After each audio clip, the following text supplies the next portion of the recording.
Hey hey, bonjour, bonsoir à tous et à toutes, mesdames et messieurs, j'espère que vous allez bien. Aujourd'hui ou ce soir, peu importe à quel moment vous regardez cette vidéo, ici GeekYoshii, de retour sur Genshin Impact pour la suite de l'histoire de la version Luna 3, donc l'acte 6, mesdames et messieurs.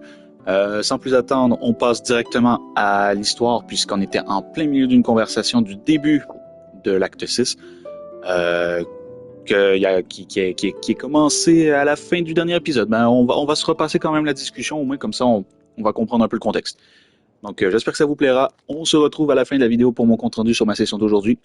Je vous dis à plus tard. Enjoy. Ciao.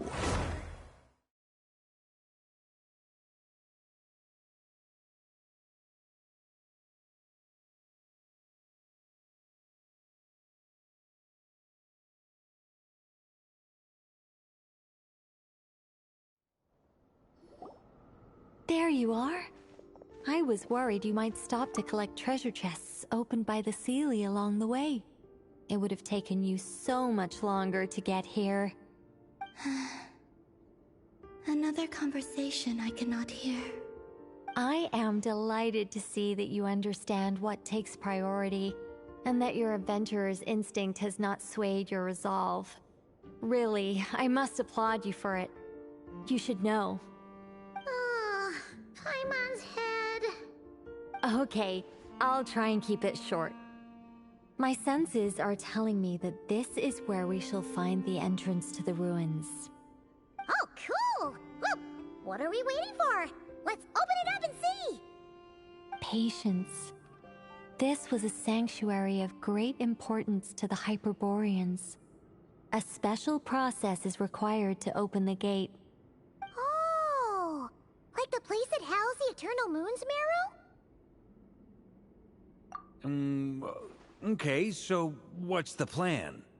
Need us to do anything? And just the short version, if you can. Ah. Alright then. I was planning to start with some background on the invention of these techniques. Are you sure you don't want to hear it? It's quite informative. Remember what you were saying about priorities? Fine. Simply put, we need 3 human representatives to successfully undergo a process of Kuvaki resonance. Think of it as a test from the 3 moon goddesses to see if the entrants are qualified, with the most recognizable qualification being Kuvaki. Pretty sure Lauma would ace that test. Oh, wait. We need 3 people. I also have no doubt that the Moon Chanter would be qualified. But we would need 2 other people with the same constitution. Therefore, the most feasible method is not so much to follow the rules, but to figure out how the test functions and find a workaround. I've done some research, and it turns out the mechanism is rather crude. We'll simply need humans to stand before it who have sufficient Kuvaki energy within them.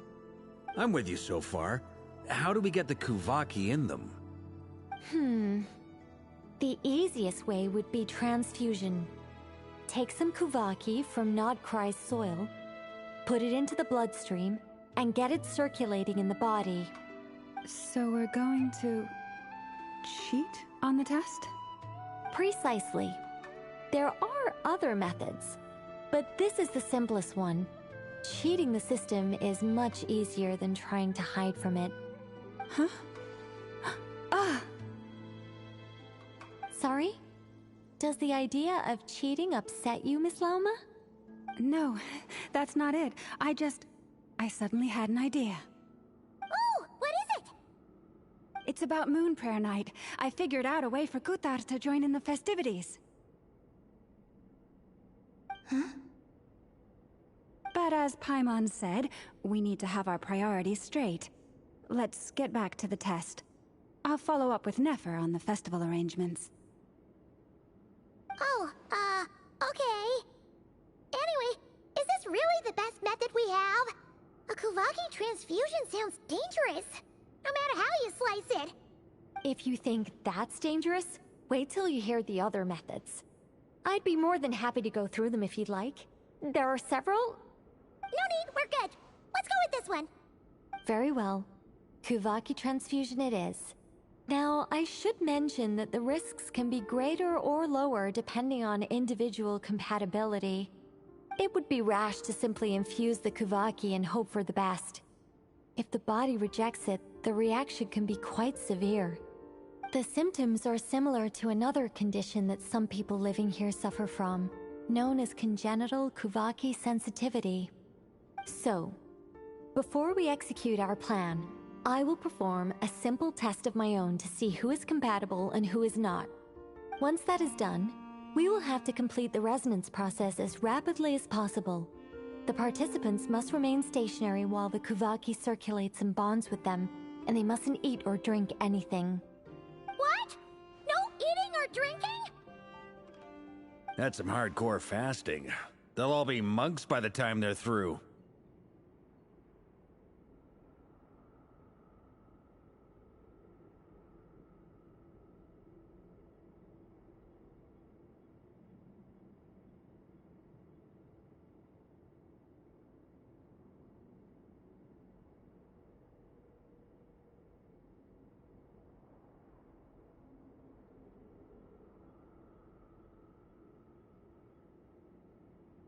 "3 days.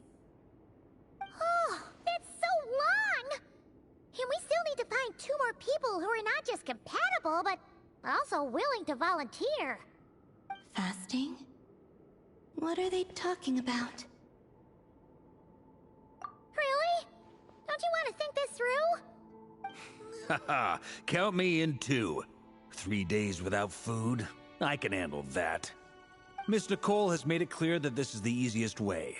The way I see it, there's nothing else to discuss. It's time to step up.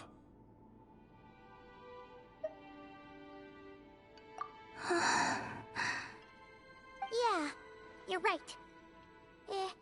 In that case, Paimon volunteers to be Captain of Logistics.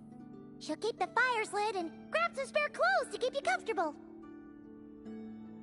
Then we'll start with you first, Traveler. Please step forward.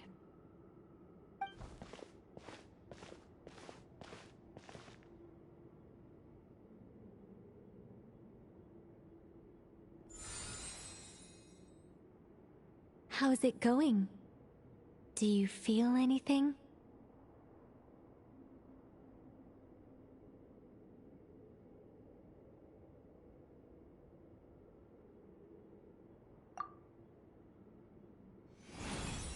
How about now?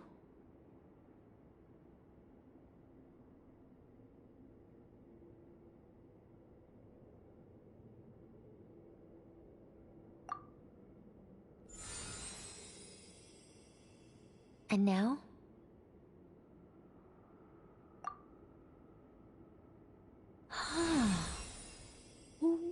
What about now? You guys, it's not a competition, you know. All right, I'm officially impressed. Even as a descender, you can withstand far more than I imagined. It's like I summoned a giant stone titan to arm wrestle you, and your arm hasn't even moved an inch. In my last attempt, I infused 5 times the amount of Kuvaki required. Yes, safe to say, compatibility won't be an issue for you. You're eligible to join. You're next, Mr. Varka. Sure, here goes nothing. All right, I'll start where we left off. 5 times the required Kuvaki dose. Whoa, whoa, whoa, hey, wait a minute.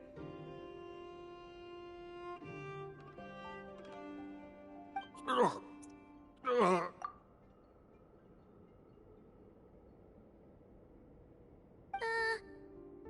it going?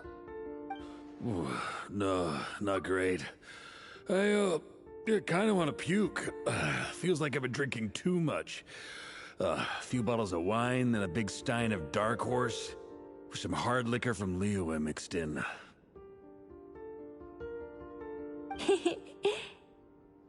You think this is funny? I just lost to a young lady in an arm wrestling contest.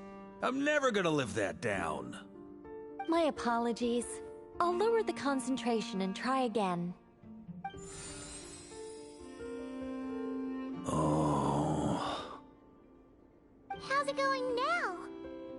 I'm not as dizzy as last time, but I can still feel it pulsing around. In that case, you wouldn't be an ideal choice, Mr. Varka. Let's try someone else. Okay. Let's go ask some of our other friends then.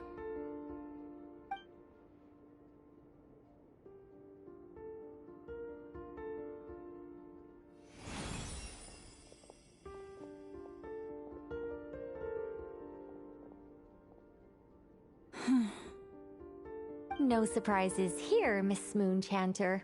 You're perfectly compatible. You may join.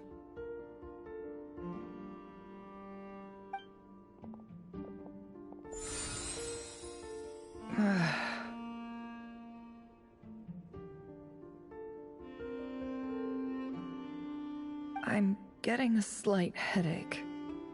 Shame. You were so close. Whoa, I'm itching all over. Allergic reaction. We can't have that. Huh? Well, are you gonna start a what? The Hexenzirkel is an organization that cares for and protects children. We will not have them do dangerous things. Not even tests.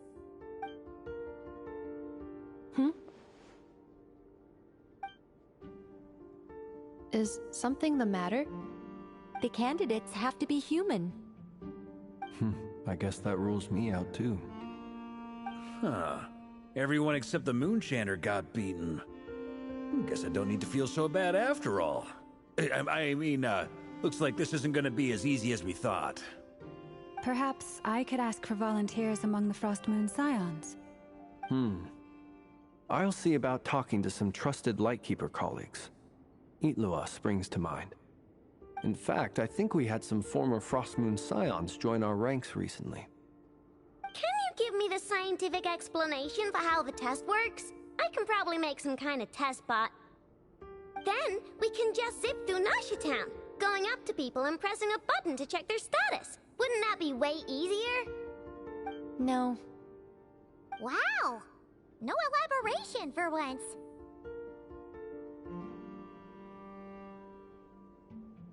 How about I contact the Knights of Favonia's garrison in the Wave Chaser plane? Shame that Lohan's already left. And that guy's even tougher than I am.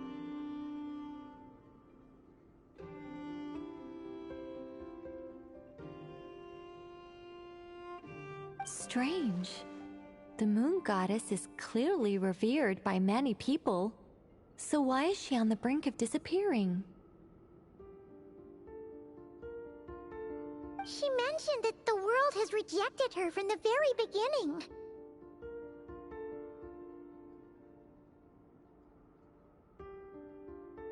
And when we fought the Rakhir of Salnari, it seemed like she exhausted her power for our sake. Also, Paimon's not sure revered is the right word for how people feel about her. Gratitude, certainly. For my part, anyway.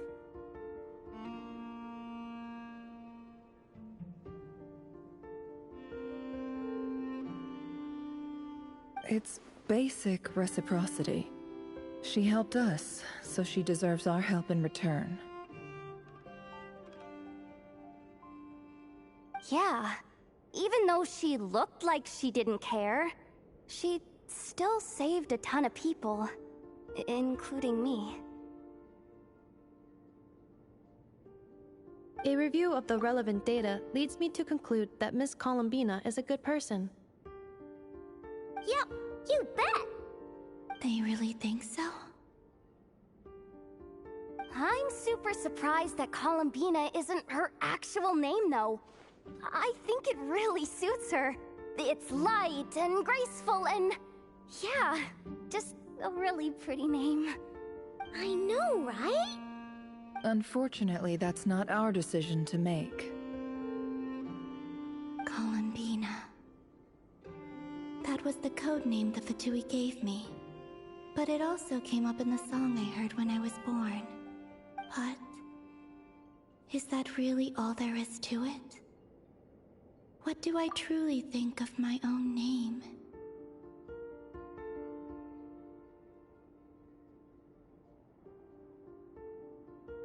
Is there anyone left who will still call me by that name?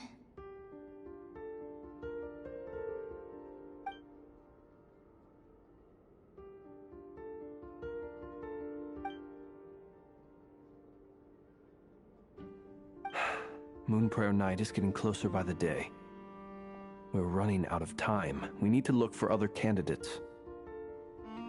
Then allow me to try.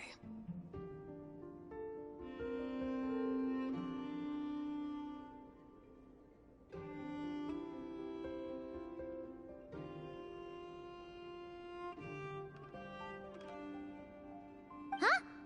What are you doing here? You contacted your friends via the Adventurers Guild. Sandrone has been keeping an eye out for something like that, so she informed me. Since I have the ability to accommodate a moon marrow, I should prove to be a suitable candidate. Arlecchino.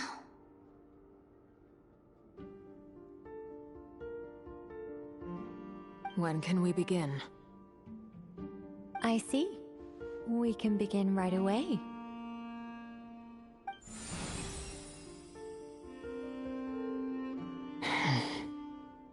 How was it? Did you feel any discomfort? Not at all. Then it seems we shan't need to look for additional candidates after all. Great! Cool. Alright, like Paimon said, the rest of us can take turns making sure the three of them stay warm and comfy. Then, my job is to take care of the caretakers. I will ensure everyone receives food and accommodation. I'm ready as well.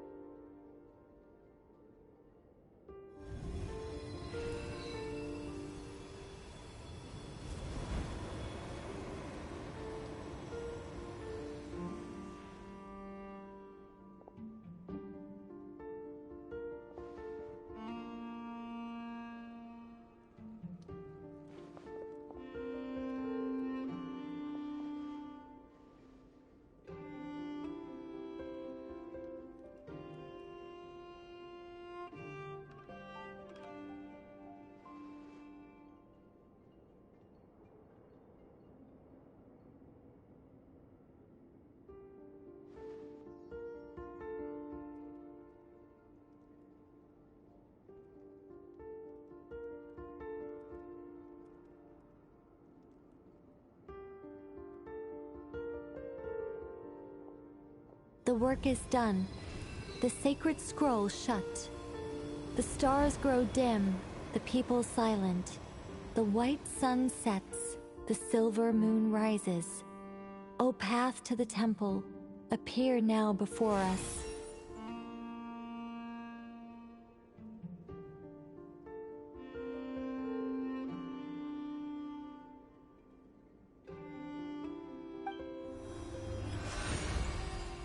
Wow! It really opened!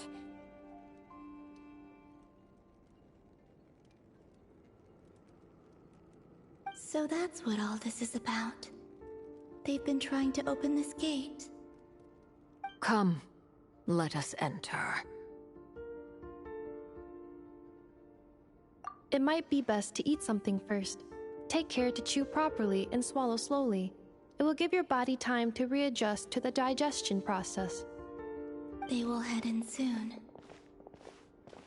They will need to enter this gate.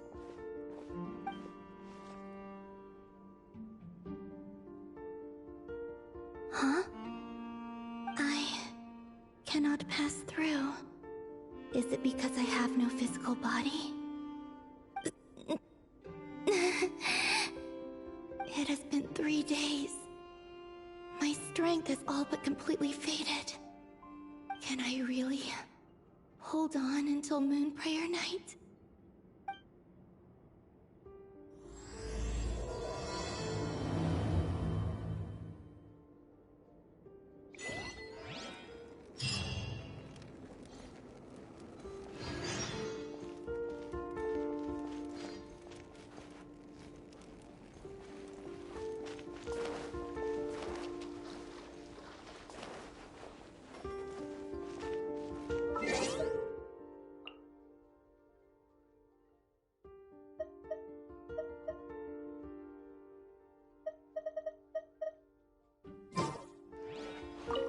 I have confirmed that you are all in good health. With that, my work is now complete. Congratulations are in order.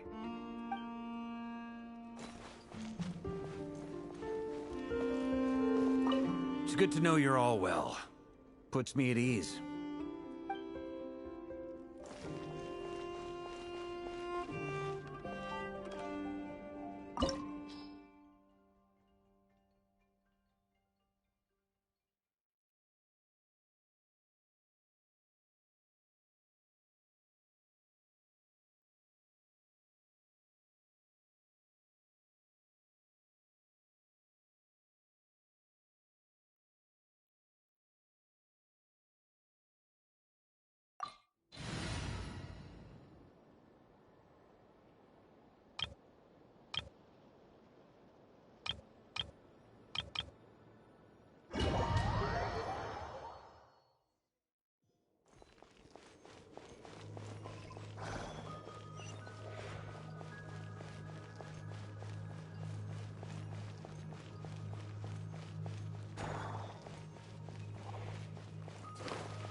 Are these people...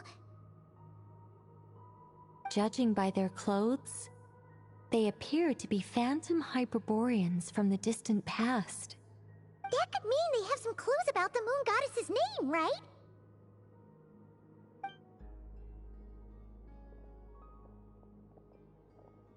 Hey there! Could you tell us what the moon goddess's name is?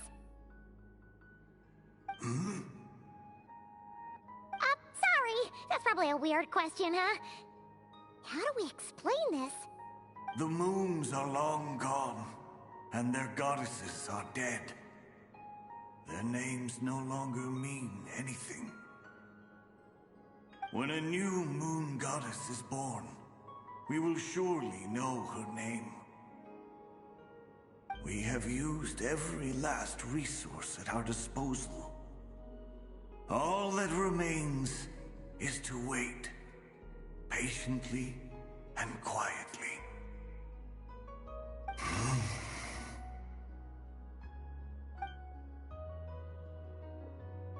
Were the people of the past all this devout?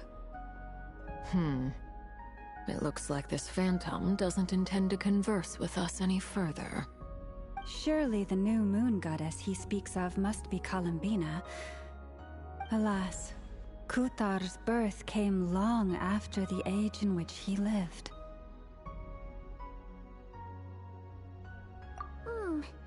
But, maybe if we find a phantom from a more recent age, they might know Columbina's real name. True. Keep an eye out. We should be able to tell which era they're from by the clothes they wear. Yeah! You've been pretty talkative this whole time. What changed? Oh, nothing. I'm fine. You all make good points. When the Hyperboreans speak of moon goddesses, they mean the three from truly ancient times. I can't imagine they would know anything about our current moon goddess. There once was a time when the moon goddesses blessed them greatly and protected them from harm. So, when the war between the gods and dragons plunged the world into chaos, it seems they looked once more to the moons for help, praying for a new goddess to be born. Yeah, that checks out. Let's continue on. Who knows what else we may discover?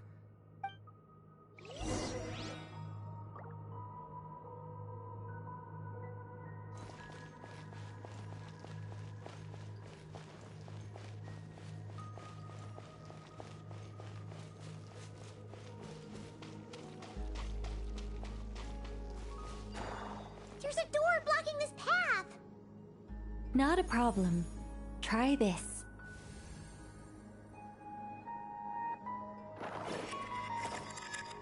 Whoa! How did that door suddenly collapse? This device was maintaining the door's integrity. Remove the core, and the device stops working.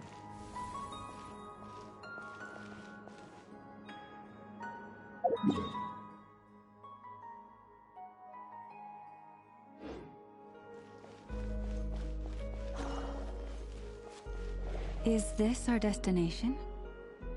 Impressive. More precisely, this is a device that will help us reach our destination. Let's go.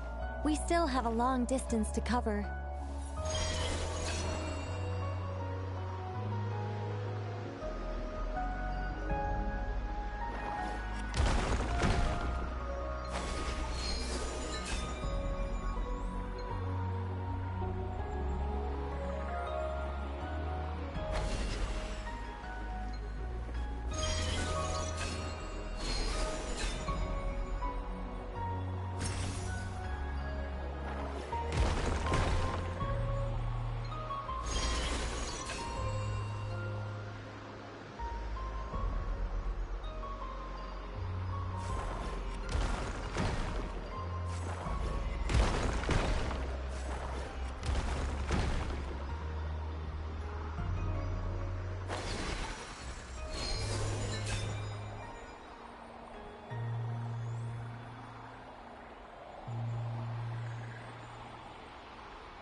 Let's try that device again. Remember the door from earlier?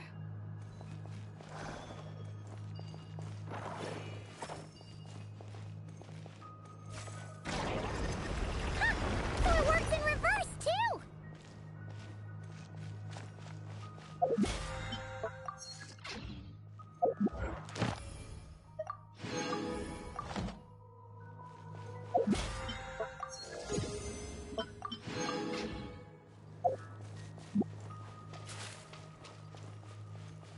The humans we see are all phantoms, but the monsters are real. What a fascinating place. There'll be plenty of time to admire it later.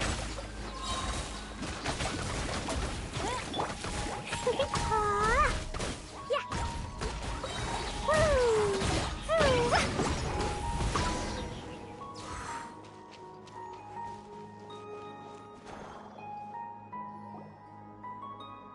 Ooh, there's a whole bunch of artwork in here. Seems pretty old. Nicole, this is probably your area of expertise. What do all these paintings mean? Let me see. To understand these murals requires some knowledge of the history surrounding the War of Funerary Flame. I shared a little of this with Lauma before. Yes. I think I follow. The dispute between the Moon Sisters, the transformation by Nibelung.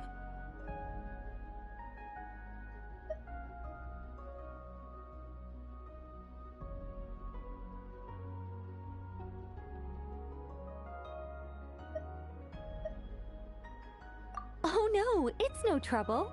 I'd be delighted to share the tale again. Alright.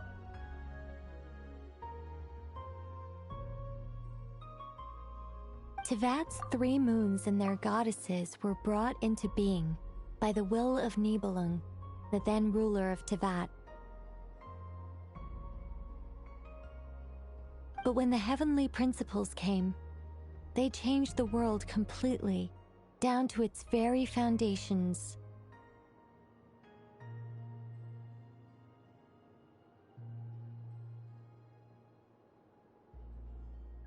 The moon goddesses were nowhere near strong enough to challenge this entity, but the heavenly principles did not view them as heretical entities that had to be removed. Essentially, the 3 moons existed to keep this planet alive and operational, which did not directly conflict with the heavenly principles' aims. Nevertheless, the inherent precariousness of this arrangement would soon be revealed. Nibelung returned. Yes. He did, and thus began the War of Funerary Flame, a battle for dominance between Nibelung and the heavenly principles.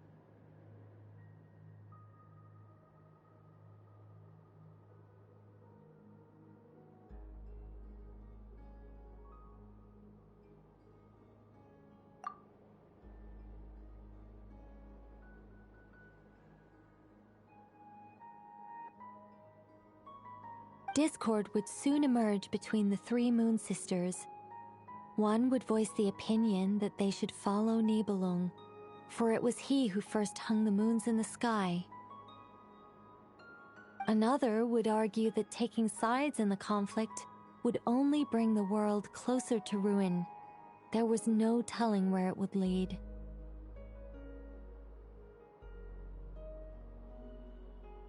Especially since their creator had returned, bearing the perilous power of the abyss. Nibelung would eventually discover their disloyalty. He had all three imprisoned before transforming the moons into weapons with which to fight against the heavenly principles. What? Weapons? Yes. The very moons that had once defended the planet became instruments of death and destruction, striking terror into the hearts of all living things. And although the heavenly principles and the three moon sisters had once been at peace, it now seemed that the moons posed an unacceptable threat to Teyvat. It is possible that the heavenly principles did not know of the goddess's imprisonment. If so, the weaponization of the moons would surely have been viewed as an intentional breach of the peace agreement.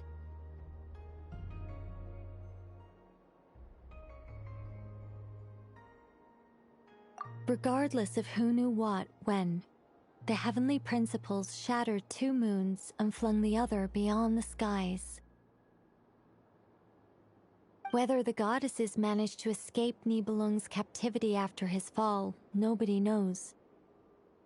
But this much is certain. From that day on, the moons no longer belonged to Teyvat.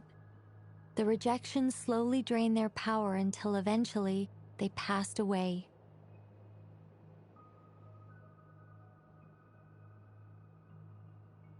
So that's the full story.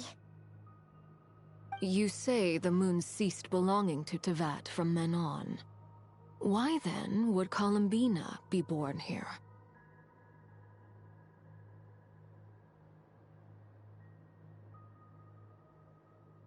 That is perhaps due to the lingering connection between the frost moon, which was not shattered, and this world. You could see it as the three sisters' dying wish.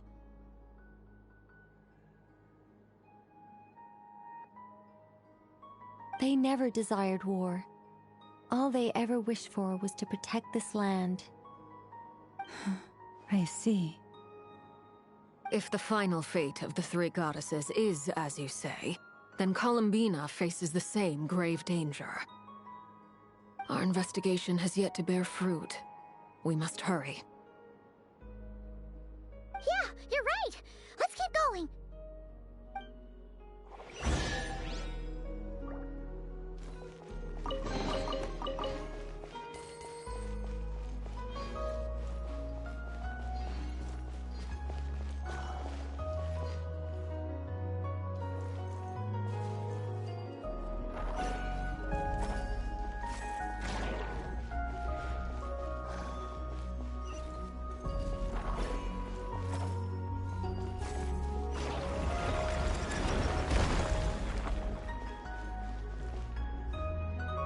La la la! Yeah!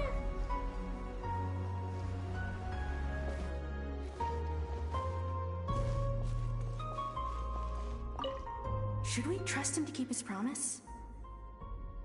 We have to. There's no...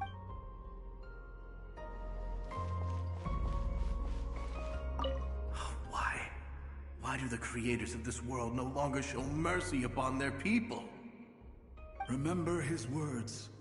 We must change our fate with our own hands. Wait, that's odd. Who is he? Is something wrong? No, not really. It's just that over 30 possibilities emerged in my head, so I can't be sure who he is. It's been too long. My memory isn't as sharp as it once was. Okay. 30! Wow! Impressive!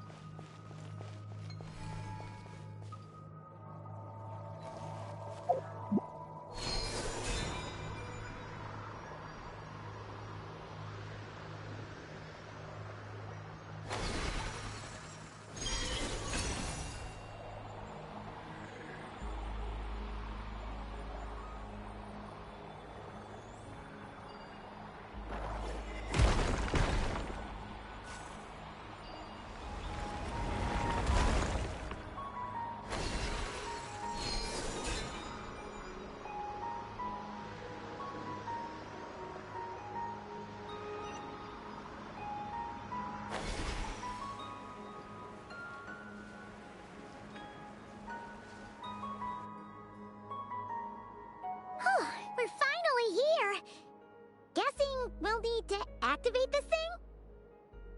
Indeed. I was a little worried about that at first, but as we got closer, I sensed that the Kuvaki within it flows unimpeded. It should be functioning normally. The only issue is how to activate it. It's looking a little worse for wear. What about the cores from some of the other devices we've seen? Can we repair it using those? In all likelihood, yes. I imagine that would have been the Hyperborean's backup plan. Let's look for some cores.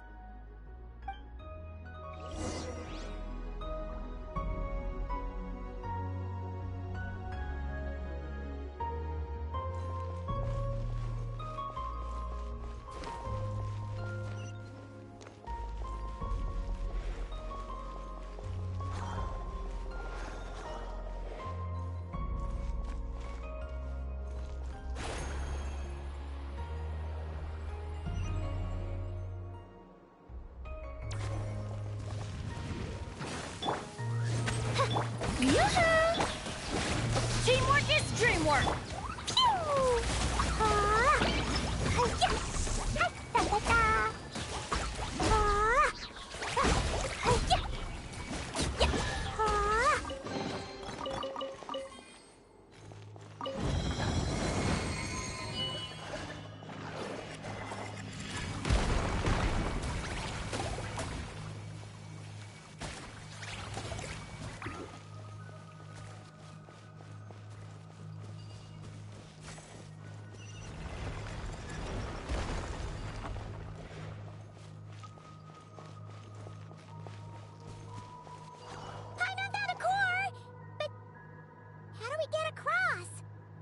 Walk up, then jump down.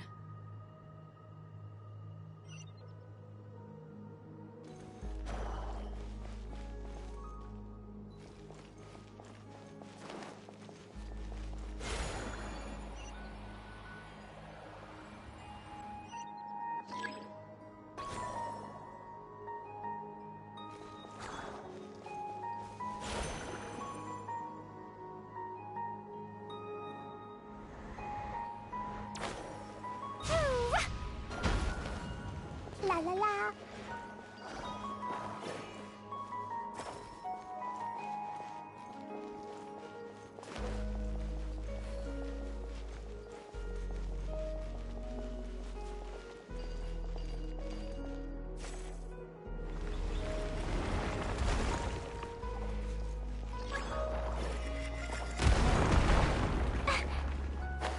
That should be enough cores.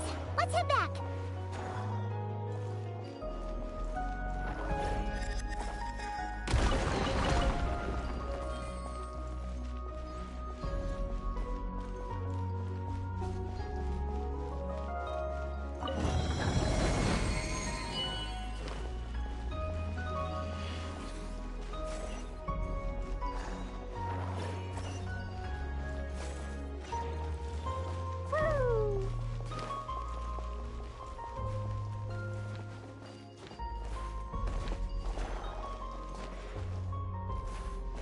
La la la.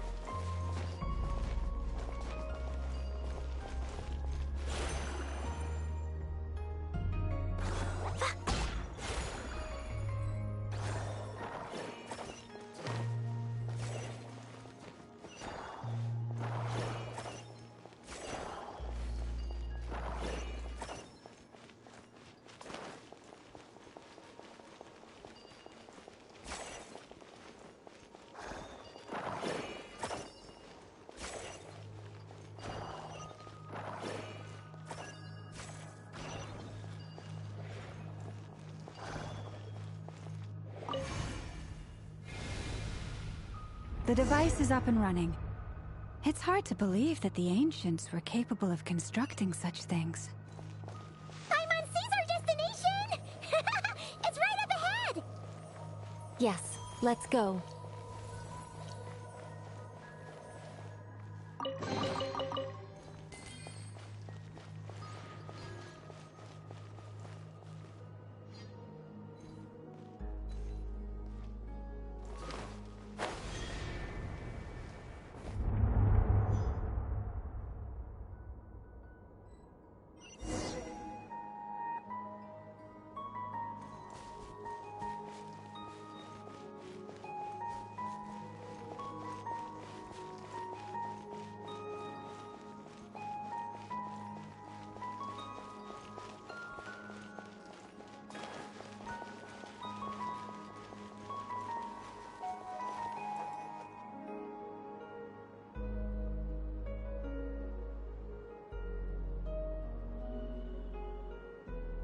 This is where the people of Hyperborea communicated with the moons.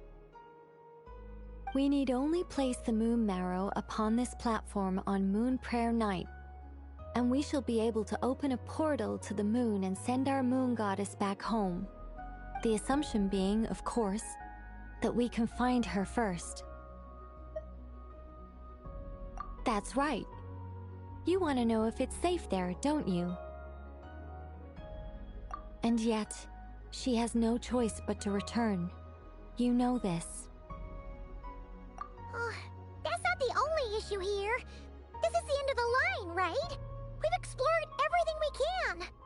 And despite looking at historical artwork and talking to people from Hyperborean times, we're still no closer to learning Columbina's name.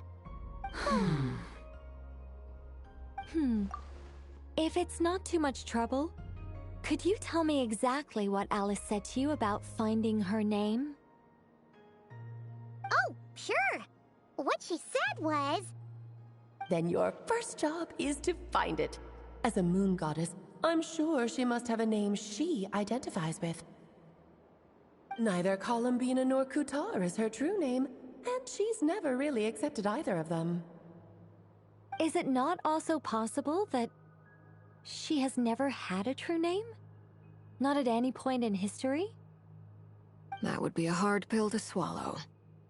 But at this point, we may have to accept that that is the truth. No one knows how she came into being, and she certainly doesn't have parents in any sense that we're aware of. Perhaps she was never granted a name at all. But does that mean there's no way to get Columbina back? She's just gonna disappear and there's nothing we can do about it? Huh? Wait, why all this pessimism? Was it the way I phrased this question? You all seem to be taking this in completely the wrong way. Well, just because she's never had a real name in the past doesn't mean she can't have one now. What?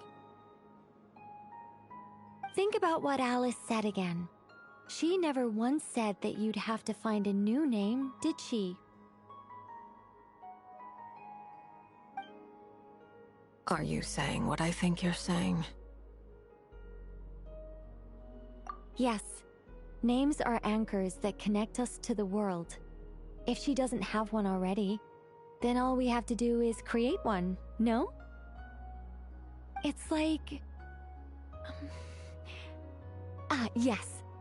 Traveler, when you first arrived in Teyvat, do you think you would have turned around if someone behind you shouted, "Hey, Tumaini"? But what about now? I understand what you mean. Life is a long journey. Even the friends and family by our side can change over time. When people call you by different names, what matters isn't so much the words themselves, but what they symbolize. And of course, whether that resonates with you. Lumine. So, close your eyes and picture the moon goddess in your mind. If you were to call out to her in this moment, what would you say?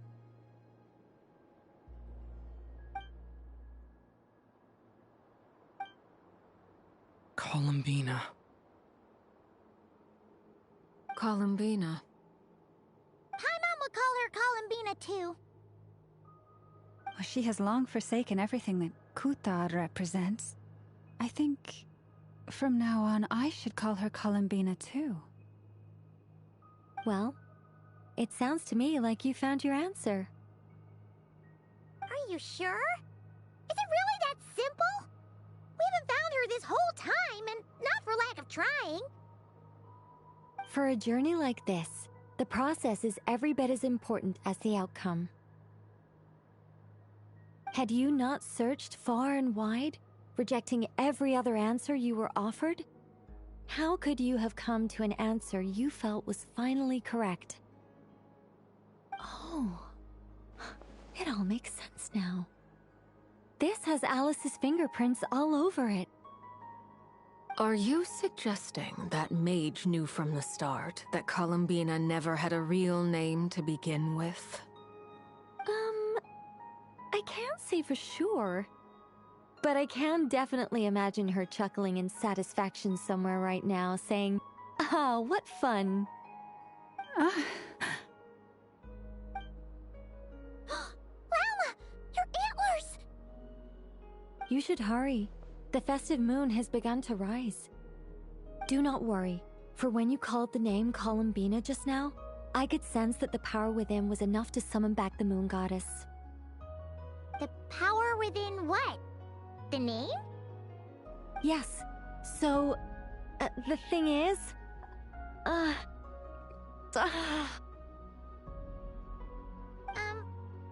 What's wrong now? This is so annoying. I really want to explain how that whole thing works. Starting from the founding principles of Tevat and... Oh, I could talk about this for hours. But... Deep breaths, Nicole. Deep breaths. You're an angel. A sober, sensible, solemn angel who has her priorities straight. Okay then. Sorry for asking. Clearly a bad call on Paimon's part. Anyway, you all need to hurry. Last thing, remember how it felt when you called out that name. Then it is agreed. By the name Columbina, we shall find her. Then we'll throw her the best Moon Prayer Night party ever!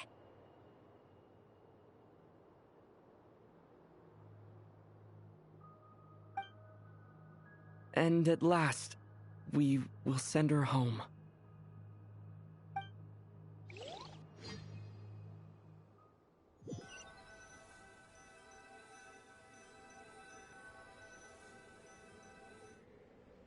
I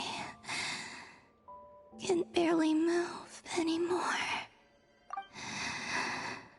My consciousness is fading away. Have they come back out?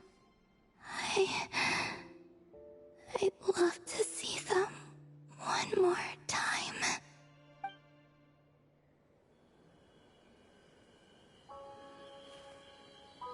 They didn't make it.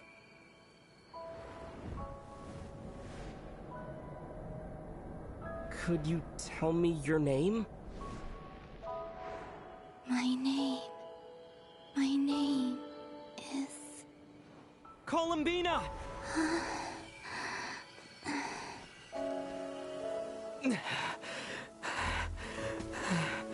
Columbina! Are you here? Columbina! That's the name you gave when we first met. And it's what I've called you ever since. Columbina. It's a fine name. I have many fond memories of Columbina, and so do all of your friends.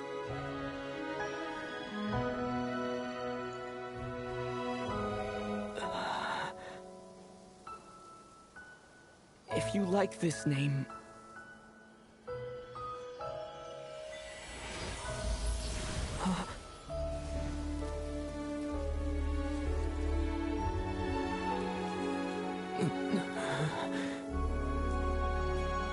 Looking for me?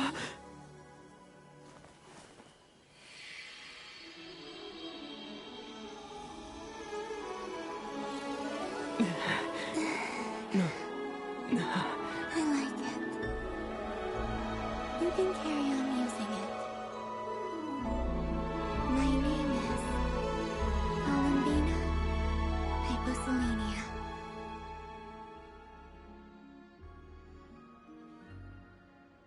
Columbina Hyposelenia. That's a wonderful name. I never thought that Columbina would become my real name. But after I met you and my other friends, the things that this name stood for slowly began to change. It went from being a Fatui code name to something my friends call me.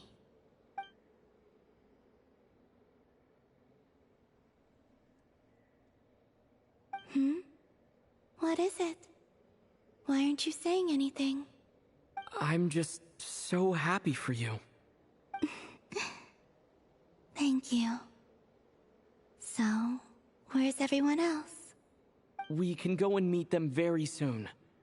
Everyone went to different places to try calling your name. Great. I'd like to thank them as well. Everyone's done so much for me.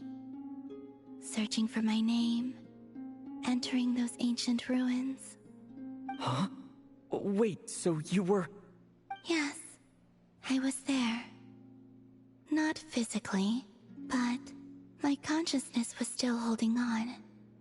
I followed you the whole way. Starting from when? You turned around and called out my name while you were in Nasha Town. Do you remember?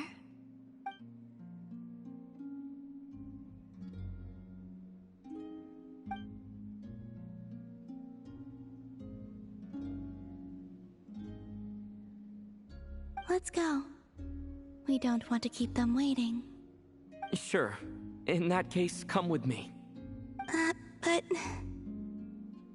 Hmm? Before that... Could you call my name one more time? Sure. Come with me, Columbina Hyposelenia.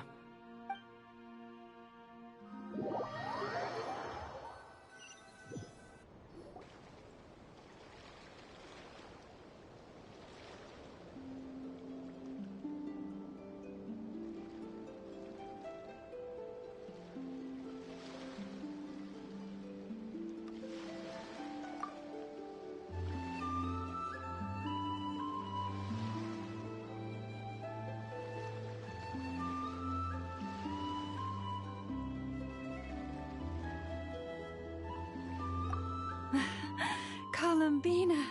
Oh, this truly is wonderful. Llama, I can't breathe. Ha ha! Just in time for Moon Prayer Night.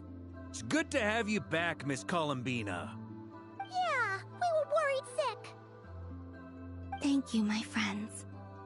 With your help, I now have a name that belongs to me. Columbina Hyposelenia. Where's the second half from? You added it yourself? That's right. It means... Born beneath the moon.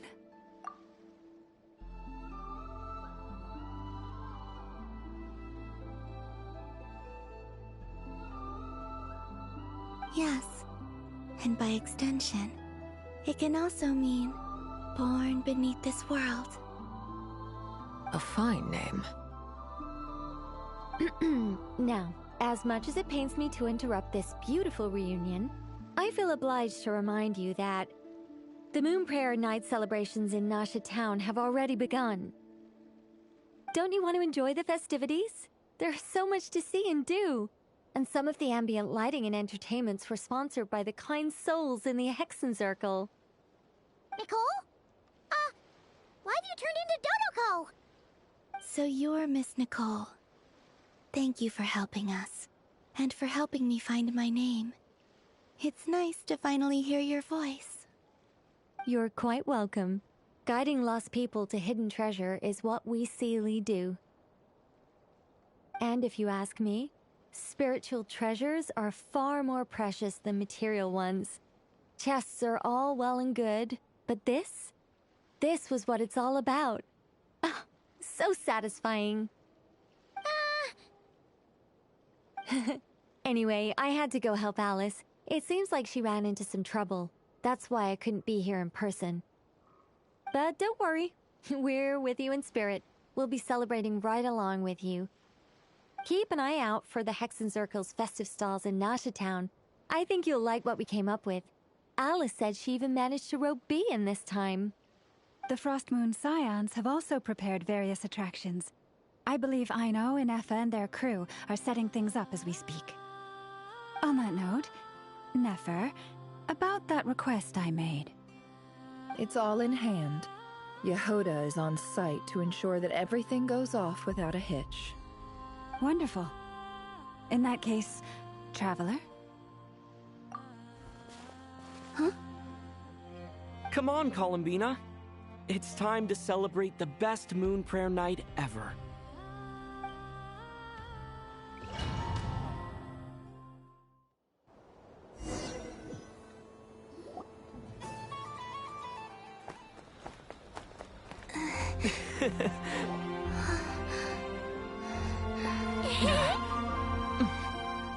Hey, young lady. Would you like some moon prayer night candy? Happy moon prayer night. Oh, yeah. I almost forgot to say. Welcome home, moon goddess.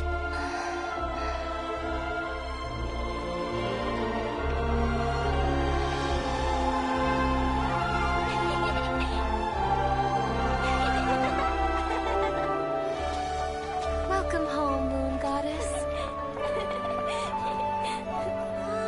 Welcome home, moon goddess. Welcome home, moon goddess. Turning Nasha Town into her home is a festive gift. A rather brilliant idea. Perhaps this is what Nodcry, Columbina's home, should have been like all along.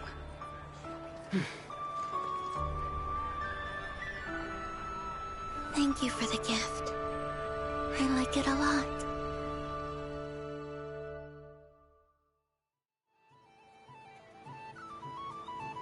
This feels like the surprise of my life.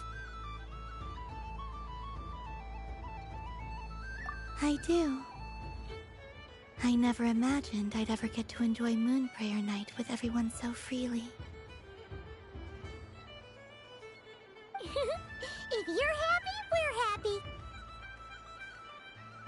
Quite a strategy you came up with. Hide the tree in the forest. It's not your usual style, Lauma. Is there something about Moon Prayer Night that enhances what's in your head as well as the antlers on top?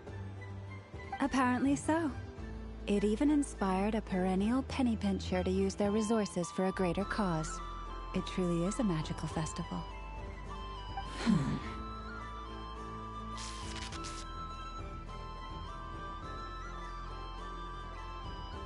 I see it now.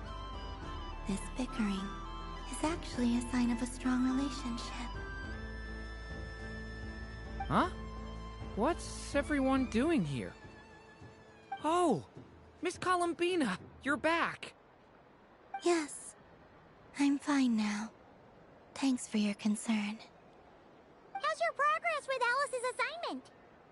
Very well indeed. I've never heard her sound so excited. Not like this. This time her excitement seems more serious. Seems like she's had a major breakthrough. She said she'll contact us once she knows more. In the meantime, we're free to relax and have some fun. Enjoy the time off while it lasts. I have a feeling that our next task won't be so simple.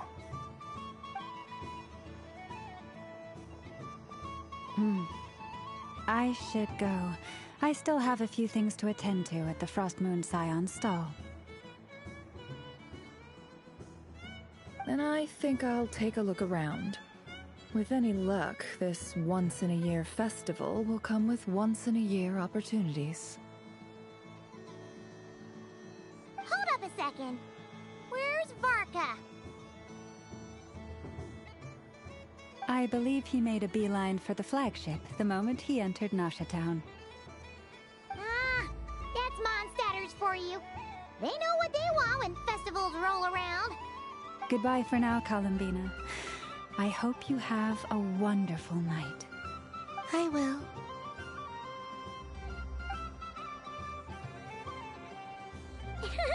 Well, in that case, don't just stand there. Get out there and have some fun. You'll definitely get a warm welcome at every stall. Oh, also, take this map with you. It's a guide to the festival.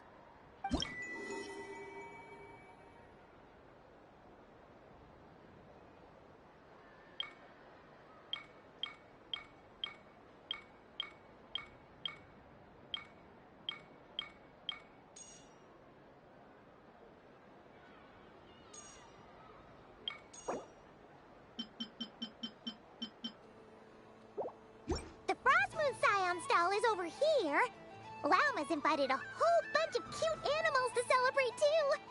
Over there is the Hexencircle section. Alice seemed more excited than anyone about this festival, so she insisted on making it a grand affair. Oh, and then there's the Nashitown local specialties, including... Actually, forget that. Better if you go check them out for yourself. Thank you. It looks like a lot of fun. You're not coming with me? We'll be around. But don't you want to browse by yourself for a bit first?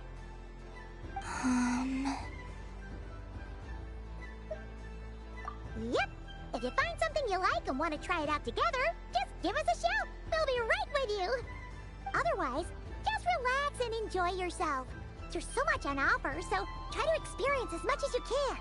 And don't forget to stuff yourself with all the delicious festival food.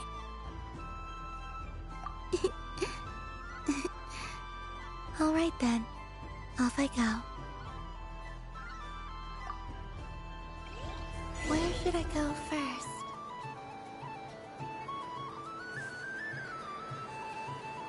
This must be the mage's stall. It feels like I've entered a fairy tale. Ah, how lovely. So this is the Frost Moon Scions area. It feels very familiar.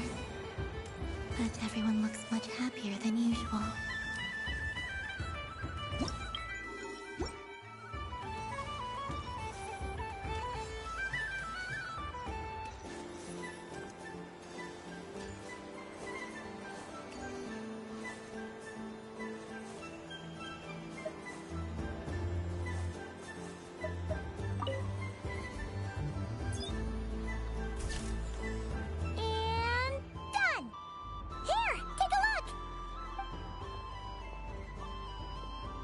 I think it looks quite funny.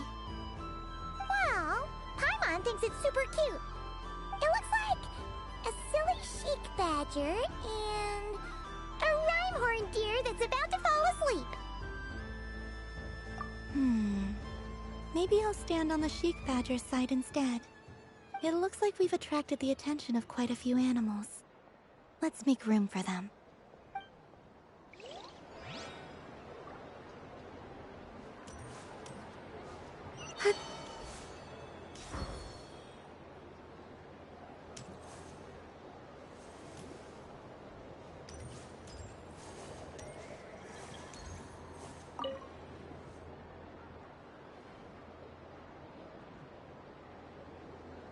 I wouldn't say it's unfair, exactly. I mean, your voice goes right into people's heads. How would you explain that to the kids? You can't just explain it away as magic. Is something the matter? Ah, Miss Columbina! No, nothing you need to worry yourself about. Ah, impeccable timing. Stick around for a second, Miss Columbina. I need your input on something. This self-proclaimed Knight of Justice has yet to give me a satisfactory answer. I, for one, would like to hear your verdict on the matter. Hey, now, I left the flagship just to help you out, Miss Nicole. What's going on? So Alice and I are both using long-range remote control spells that work on similar principles, allowing us to attend this festive fair in Dodoco form. Sorry, let me backtrack a little. While similar, there are some key differences.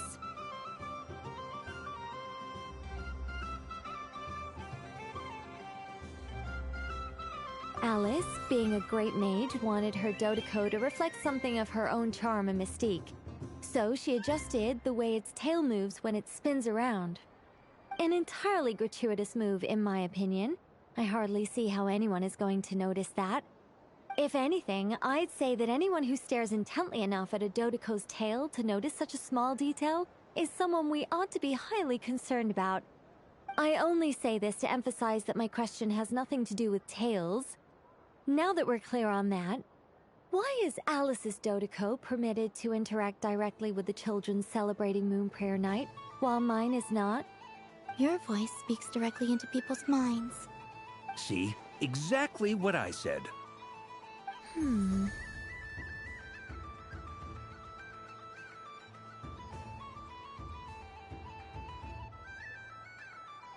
Miss Nicole?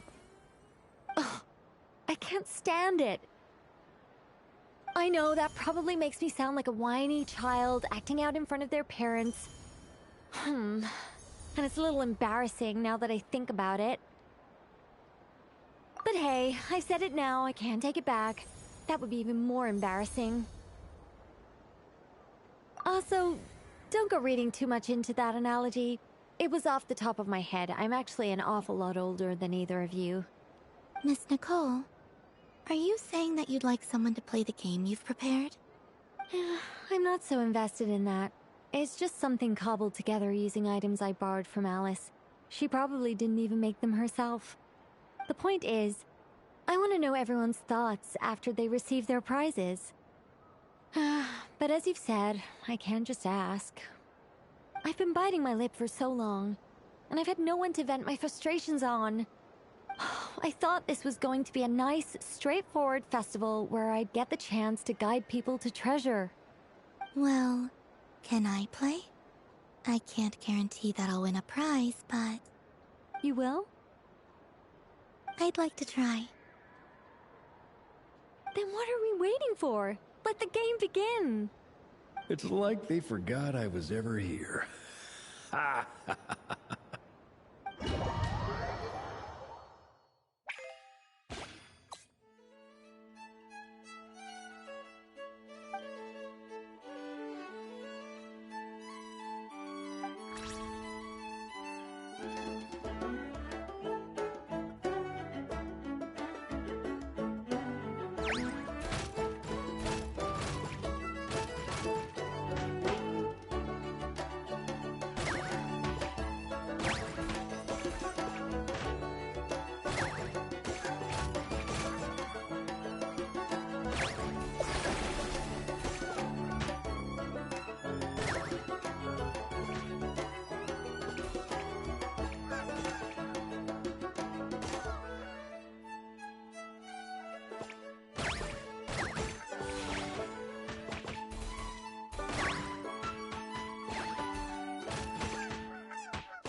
Congratulations, Miss Columbina! With your great wisdom, you have overcome every obstacle in your path and conquered the great challenge posed to you by fate. Fate? Well, something to that effect. If you'd prefer something more poetic, it could be the icy winds or the dawn. Anything you like, really. You could even go with the challenge posed to you by Dodeko, if that's what you're into. Anyway, you can take or leave my suggestions. Moving on. All my hopes are now resting on this. Can I open it now? Stop teasing me. Please, I'm begging you. No more talk. Just open it. Wow. What a lovely sculpture. Classic and cute at the same time. Thank you, Miss Nicole. I'll always treasure it. Ah, there we go. Music to my ears. You have my sincerest gratitude, Miss Columbina. Thank you for sharing your precious time with me and fulfilling my wish. Don't mention it. You've all done much to help me. And still, I'm the one receiving all these gifts.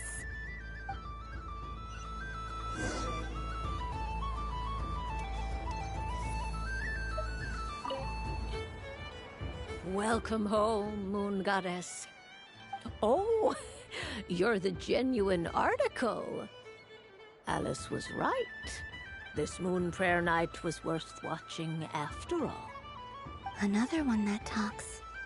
Greetings. Pleased to make your acquaintance. I am the Hexenzirkel member they call B. Barbeloth Trismegistus. Columbina Hyposelenia.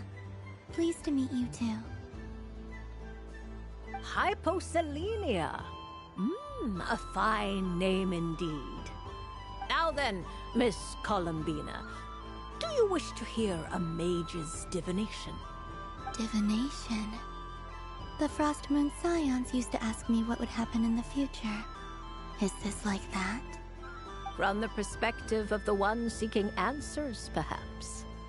As you look to your journey ahead, if you seek to understand the unknown, resolve your doubts, and soothe the confusion in your heart, divination could be for you. The unknowns on my journey. Of course, if one wishes to peer into fate, then hydromancy is the more precise option.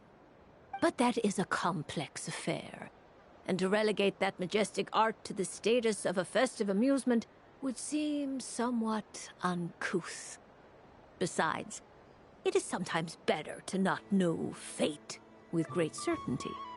Hence, I shall use the suitably festive Luna Arcana to tell your fortune instead. It is more popular with the youth in any case. Lunar Arcana. Indeed. Unlike hydromancy, this will only display possibilities and trends. People like to think of themselves as creatures of agency and free will. Peering too far and too clearly into the future is detrimental to both body and soul. I'd like to give it a try. Of course you may. Come then, take a seat, Miss Columbina. Before we begin, are there any specific questions you would like to ask? Let's stick to general possibilities and trends, like you suggested. Ah, very well. Then I shall use the basic Lunar Arcana deck. Now, try to relax. Cast your mind upon the things you have experienced and the things you are soon to experience. I will shuffle the deck. Would you like to cut the cards yourself? You do it. No problem. Now then, to make things easier for the seeker, that is to say, you, I shall decipher the cards from your perspective.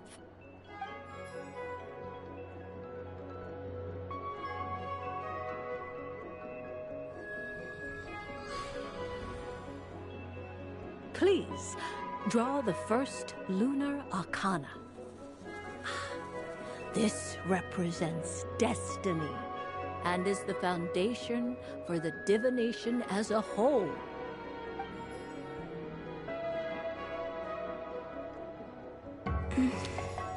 Now, draw your second card. This will stand for the past, the sum of all your experiences that have come before.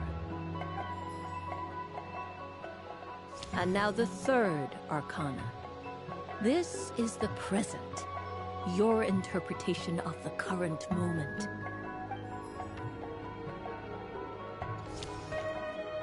Finally, the last card. This shall speak of the future, which... Oh. Kuvaki Pulse? Fascinating. I've never encountered this before in my role as a diviner.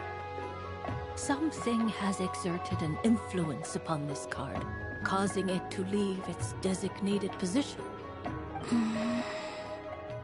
What do you make of this, Miss Columbina? Perhaps this is the guiding hand of fate in action. Of course, if you wish, you can choose to deny the validity of this card and draw the future for yourself. No, it's fine. Let's go with this one. A bold decision. I must say I'm looking forward to the results. Well then, let us flip the lunar arcana in sequence and see what emerges. Sure.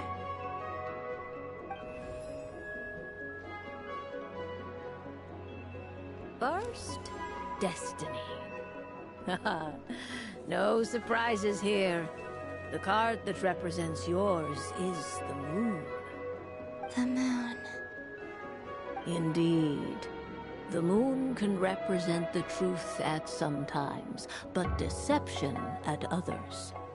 False peace, destructive calamity, and the world-changing power that lies within. When the moon is placed on the destiny tile, it indicates that your destiny is not what it may appear on the surface. Instead, it may yet have a hidden side. It symbolizes a journey through the fog, fraught with uncertainty and deception, where one must face inner challenges head-on. I don't understand. Patience, my dear. This is but the first card, which serves as a basis for the interpretations that follow. Our divination will only grow clearer from here on out. Now then, flip the second card, the one that speaks for the past. Ah, the Hermit, but inverted. Inverted? Yes. The Hermit symbolizes solitude, introspection, and the pursuit of truth. When inverted, it represents isolation, truth out of reach, and a path that leads one astray. Combined with the moon as one's destiny, the Hermit inverted represents a choice you made to stand alone in the past. It was a choice made not out of fear or arrogance, but for reasons that others could not perceive. You fumbled through the darkness without a guide, but you did not find your way. Rather, you went astray. More than once, it would seem. Is this about how I became Kutar despite not wishing to become a god? And how I joined the Fatui because I yearned for a place to belong? I suspect only you know the answer to this question. All is not lost. The past is in the past, and so it shall remain. Shall we look into the present now? Oh my. The Lovers. One of the most interesting Luna Arcana. What does this one mean? This means that you have had an unprecedented emotional experience. The joy of finding your soul becoming intertwined with that of another. A precious and wonderful thing indeed. It's true. I've made a lot of friends recently, and they are very good to me. I like them a lot. That sounds lovely. I am most delighted for you. The Lovers can also represent important decisions, perhaps related to a parting of ways. Now, if I were to guess... Yes. My return to the moon. I understand. Parting with friends is never easy, Columbina. But rest assured, this is not the end of your journey. There is always another story waiting to be told. The future always lies ahead. The future.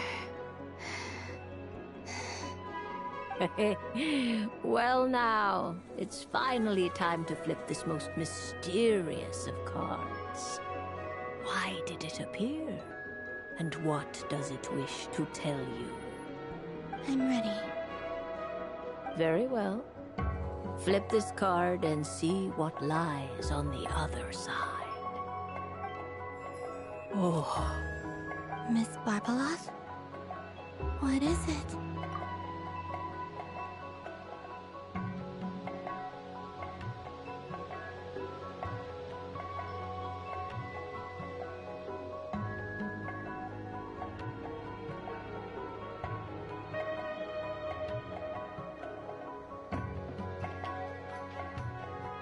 This card is death.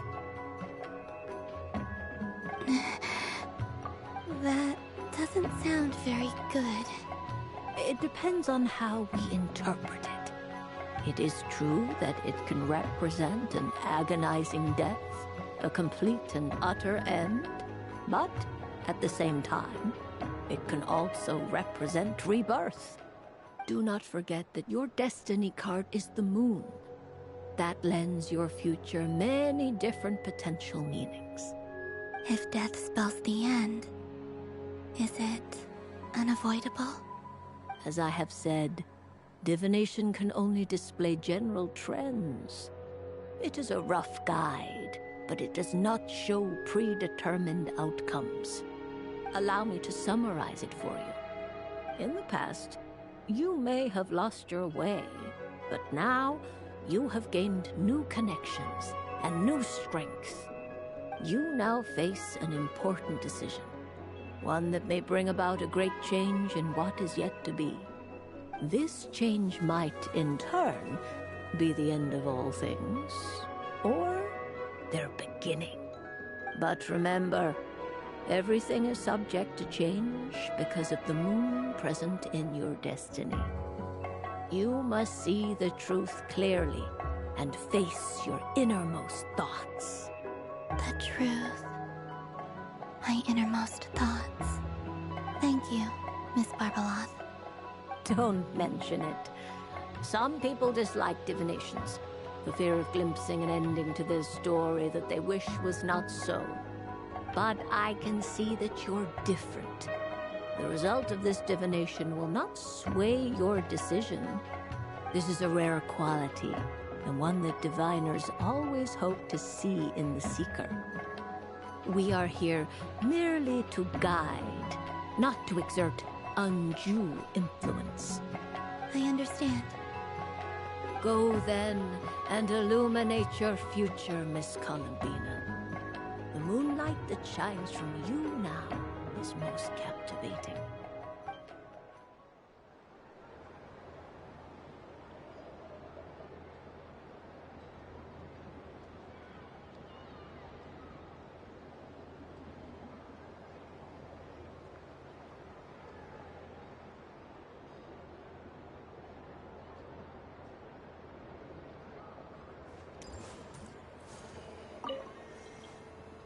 A soft and furry creature that bounces and jumps. Welcome home, Moon Goddess. This one talks, too. Allow me to introduce myself. I am a Dodoko from a distant archipelago, the most mischievous of all my Dodo brothers and Dodo sisters. When the going got tough, I powered through, and when I met obstacles, I boomed them away. That sounds like a lot of fun. Doesn't it just? Oh, but then the trouble started. Recently, I found a lovely beach, the same beautiful jelly color as my hometown, and so I dove in to have a look. Only to find it overgrown with seagrass and nasty little spiky fish everywhere, looking to turn me into a Dodoko kebab. I made it back to shore by the skin of my teeth, but my tail was sorely hurt. Couldn't you just boom them away? Oh, I wanted to, believe me. But I've heard that you, Moon Goddess, can understand animal speech. The last thing I wanted was to cause a gigantic fuss and get taken to court by a school of spiky fish. I'd be driven out of these waters for good, and my winter holiday would be ruined. And so, dear Moon Goddess, I was wondering if you might lend me your allegiance. Are you roping me into a crime? Oh, let's call it a once-in-a-lifetime carefree adventure. Does that sound better? All the festival goers tonight are dressed up as the Moon Goddess. But there's nothing to say that the Moon Goddess can't disguise herself as a Dodoko, is there? Besides, this is your home. You should be free to be whoever you wish. I'm afraid I'm not well acquainted with Dodokos, Madam Mage. Oh, that's quite all right. We Dodecos are innocent, happy creatures with a free-spirited nature. Many, like myself, are mischievous troublemakers. Others are lazy souls who like nothing better than to lie down on a nice rock and take a nap. In our eyes, every creature who yearns for happiness and freedom is a Dodeco. But perhaps in yours, we Dodeco are a fluffier and more mischievous breed of Kuhenki? Yes, that is a much easier image to follow. Oh, wonderful! Then let's play! Grab onto my tail and follow me into the sea! Time to settle some scores with the bad guys!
Ooh, a remarkable talent!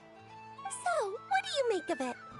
The use of Jumpy Dumpties doesn't come as naturally to me as Kuvaki, but their unpredictability makes it fun. I think they call this... novelty? Indeed! And how did it feel blowing those pesky nuisances away? Not bad. Any guilt? Hmm? What do you mean? Oh, wonderful! Lovely answers to all three questions. You've passed the safety test. Now I can give this special bomb to you as a souvenir. Remember, if you find any meanies living on the moon, you can use this to boom them into oblivion. I will.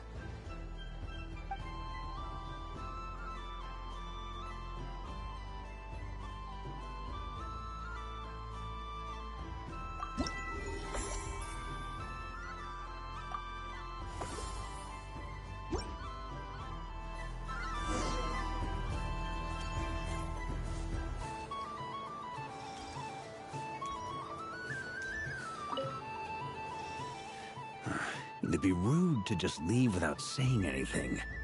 But at the same time, I don't want to barge into their lively conversation just to announce that I'm leaving. I guess I'll just wait a little longer. Huh? Albedo? This sketch is for you, Grandmaster. Oh, a gift for me. Thanks. Let's see what you've done for me. The North Wind left in the lurch.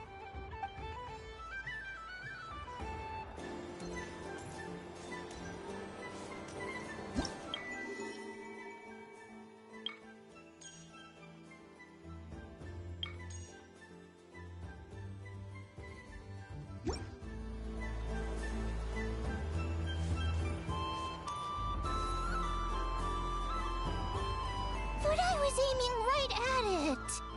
Aw, what a pity. I saw it with my own eyes. You were so close. So very close. That's not true. It dodged out of the way right as I was about to snag it. I'm sorry? You heard me. This paper frog can move. I swear. Dear, oh dear, what are you saying? How could a paper frog move? Unless you believe there really is magic in this world. But even if I, the mere humble merchant that I am, knew such magic, surely I would not use it on a paper frog.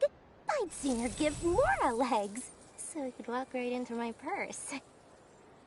My dear, dear customer, why not have one more try?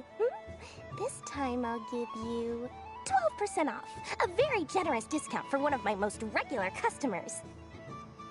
Just think about how much experience you have under your belt now. You're sure to win the next one. Darn,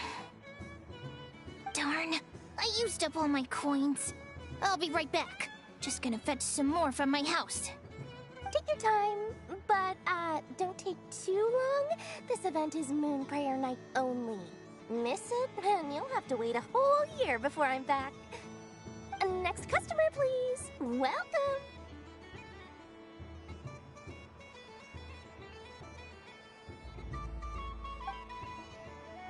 Hello. Whoa, whoa! What's this big one doing over here? How do I tell my employees not to go running around this time? Shooting them a glance won't work. I haven't known them long enough. Dory? Why, hello there, Miss Columbina. Would you like to play my ring toss game? The rules are very simple, and it's easy to get the hang of. How much for a round? Oh, first time's free. Not a single Mora. After that, well, we can cross that bridge if and when we come to it. But with your sharp sharp skills, I'm sure you'll win all the prizes in one fell swoop. That was an obvious enough hint for them, right? Right?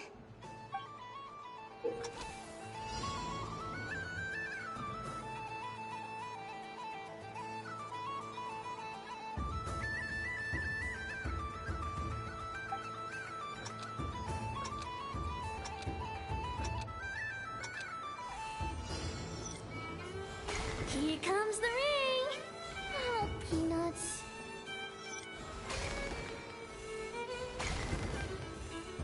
Change tracks!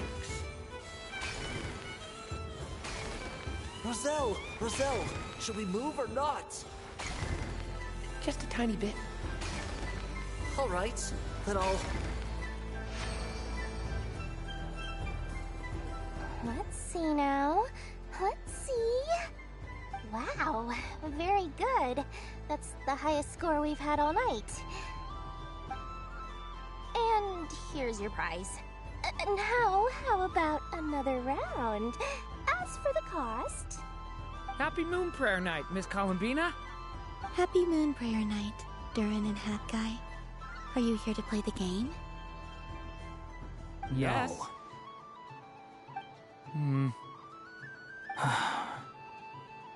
You said we were just coming here to say hello.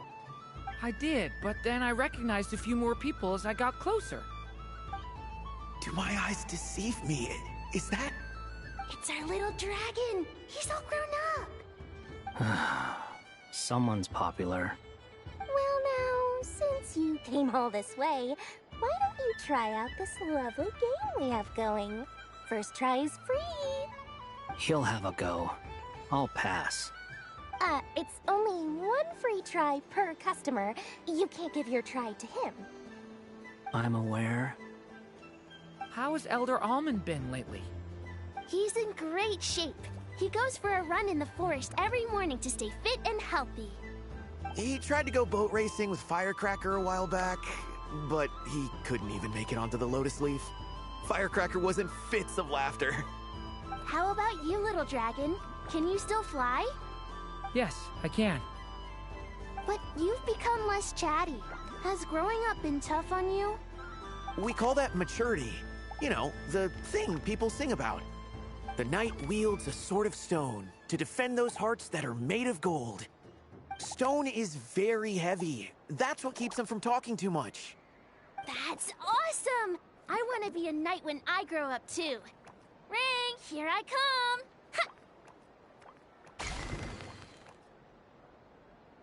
Oh, the hat-wearing man. I never thought I'd see you again. You seem more determined than when I saw you last on the train. If you say so. Oh, I do say so. The people you once helped see it clearly. It's because you are once again on the right track. May the engine in our hearts propel us to the station of our dreams. I can move! I can move now, Roselle! What are you doing, running into the rings like that? You got them all so quickly! I have never seen anything like this in all my travels! Is this guy actually an old friend of theirs? But how? They're origami animals and clockwork people from a fairy tale. Getting to know them would be quite an arduous task, unless they share a hometown? I have to get to the bottom of this. Next time I see the Great Mage Alice, I shall demand answers. Thank you, Dory. I had a lot of fun. Now for your prize. Where did I put it? Give me a moment to dig it out. Oh, sweet grand prize. How I wish I didn't have to let you go. Good thing I've already turned a profit from the customers earlier in the night. Otherwise, I'd have wasted all my hard work. Okay, I'm back. What? I leave for 2 seconds and someone's already claimed the grand prize? Oh, well, these things happen, you know? Perhaps you'd be interested in one of the other prizes instead. We've got all kinds of wonderful goodies here. Is this the thing you wanted? Here, you can have it. Huh? But... Don't worry about it. It will be happier with you. Oh, thanks so much, Miss. Moon Goddess. Oh, goodness gracious, Columbina. Give me strength. How am I supposed to make any more money from this child at this rate? Daddy, look! That's the game I was telling you about! Forget it. She is the Moon Goddess after all. I'll think of some other way to swing this. Maybe I can try to hook this new kid. Huh? Oh, someone already won the grand prize. You can take mine if you want. What? Why? Why are all these bleeding hearts coming here to ruin my business? Happy Moon Prayer Night, everyone. Happy Moon Prayer Night.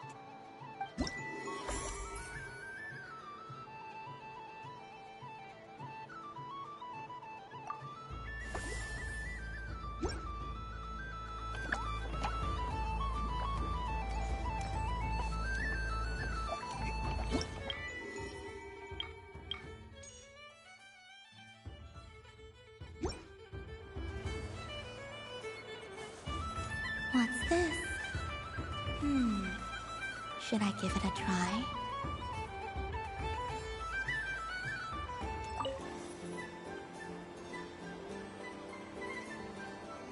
Come on, Citrus. One more round. Just one more.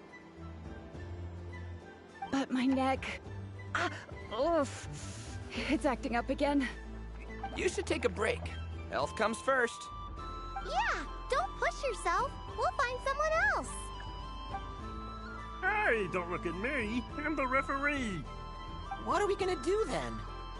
Do you need any help? Yes, we do. We need one more player for our game. All right. Could you teach me how to play? It's really simple. You just throw the dice and move by that number of tiles. First one to reach the finish line wins. Rolling a hamster means you move one tile. A paper frog is 2 tiles. and a flying squirrel is 3 tiles, 'cause they go the fastest. Okay, I get it. So, we're all set? In that case, please take your places and let the game begin!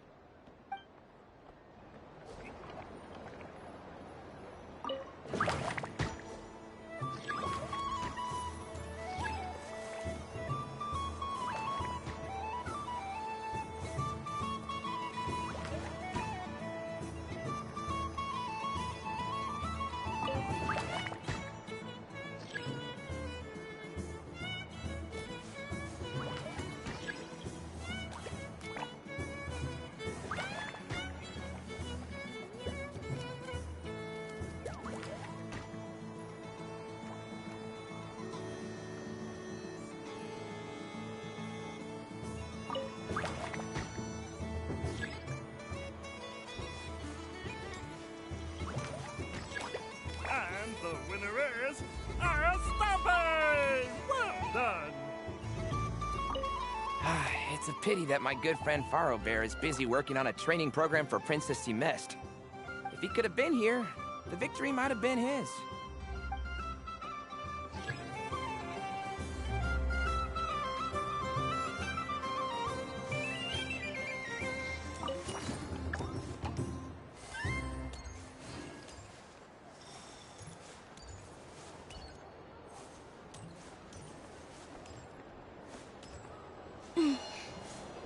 So this is the frost... Wow, the Frost Moon Scion stall looks kind of plain, but it's pretty cool once you get into it. I don't go to Ici Island much, but it's got that, like, old world cultural feel. And if culture means we get more festivals, I'm all for it! Hello, Yehoda. Columbine... hello, Moon Goddess? That was too close. I almost gave the game away in front of the staff. Oh, wait. What's the deal with her shoes? They don't make a sound when she walks. I could do with a pair of those. Do you like balloons too? Balloons? Oh, you mean those? What's so fun about balloons? I'm not a kid anymore. They're probably more up Aino's alley. Yes. The animals seem very curious about these strange flying objects. I was drawn here by their voices. I recently learned a fun new game you can play with balloons, so I decided to come and give it a try. A new game?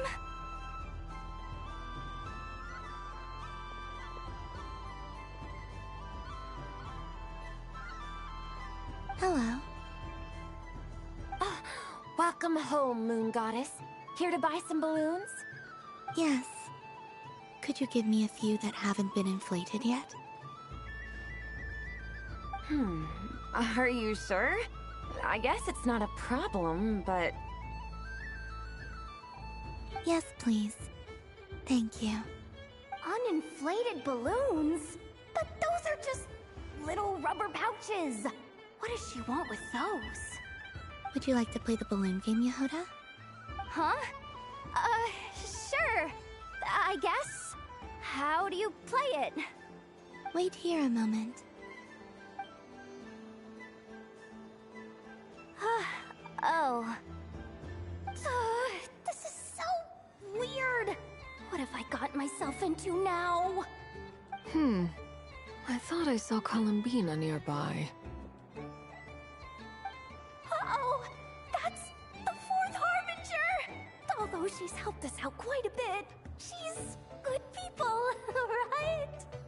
Is she looking for Columbina? Oh, guess that's my ticket out of here. I'm not sure my heart can take being sandwiched between 2 Harbingers.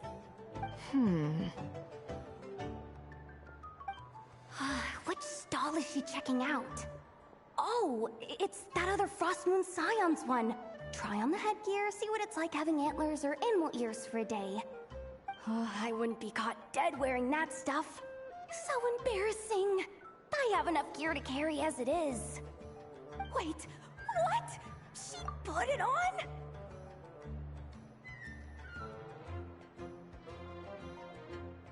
How peculiar.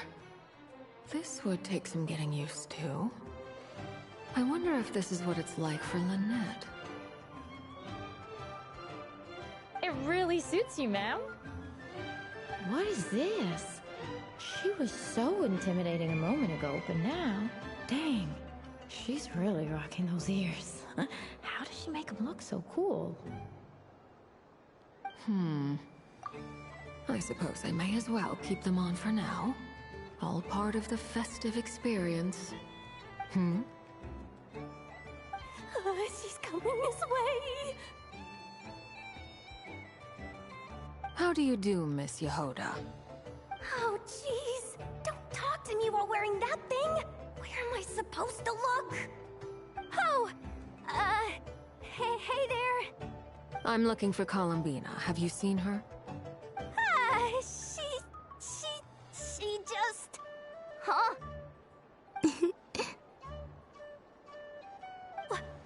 Oh, wait. Is that what she meant by balloon game?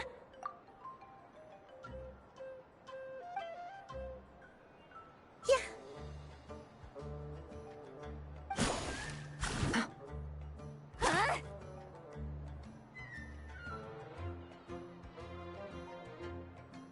No fair! How come I get caught in the crossfire? An ambush from the rear? Is this a declaration of war, Columbina? Would you like to play too, Arlecchino? Seriously? Are they gonna start some beef right here, right now? Gladly. That said, I believe there is another who would like to join. Boss Nev! Thank goodness! You've gotta get me out of here! Things are kicking off big time! Hello there. I'd like 10... no, make that 20 balloons, please. Uninflated. What? Miss Moon Goddess, I hope you're prepared to pay the price for assaulting my employee. Welcome to the game, Nefer. Just to be clear, let's keep this a fair fight, okay? No strange powers, please and thank you. Naturally. Don't just stand there, Yehoda. Aren't you going to team up with me? Huh? Do I have to? Of course. Don't forget, the Curatorium has a reputation to uphold. I knew something like this was gonna happen.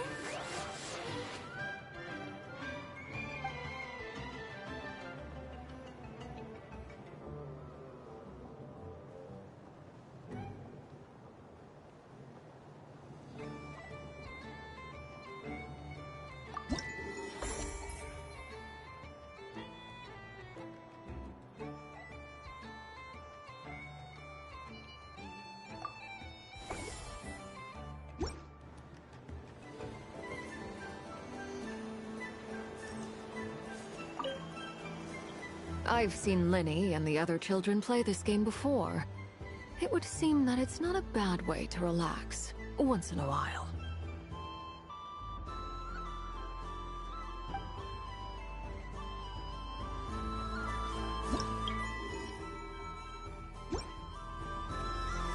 What's this? Should I give it a try?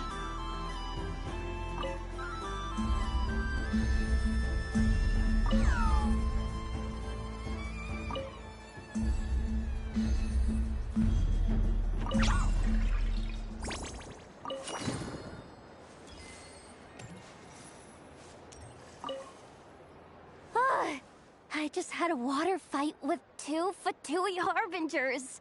Pretty scary, but also surprisingly fun.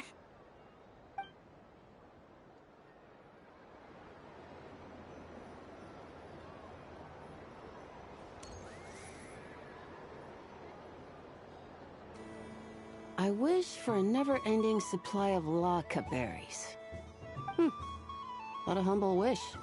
Probably written by a child.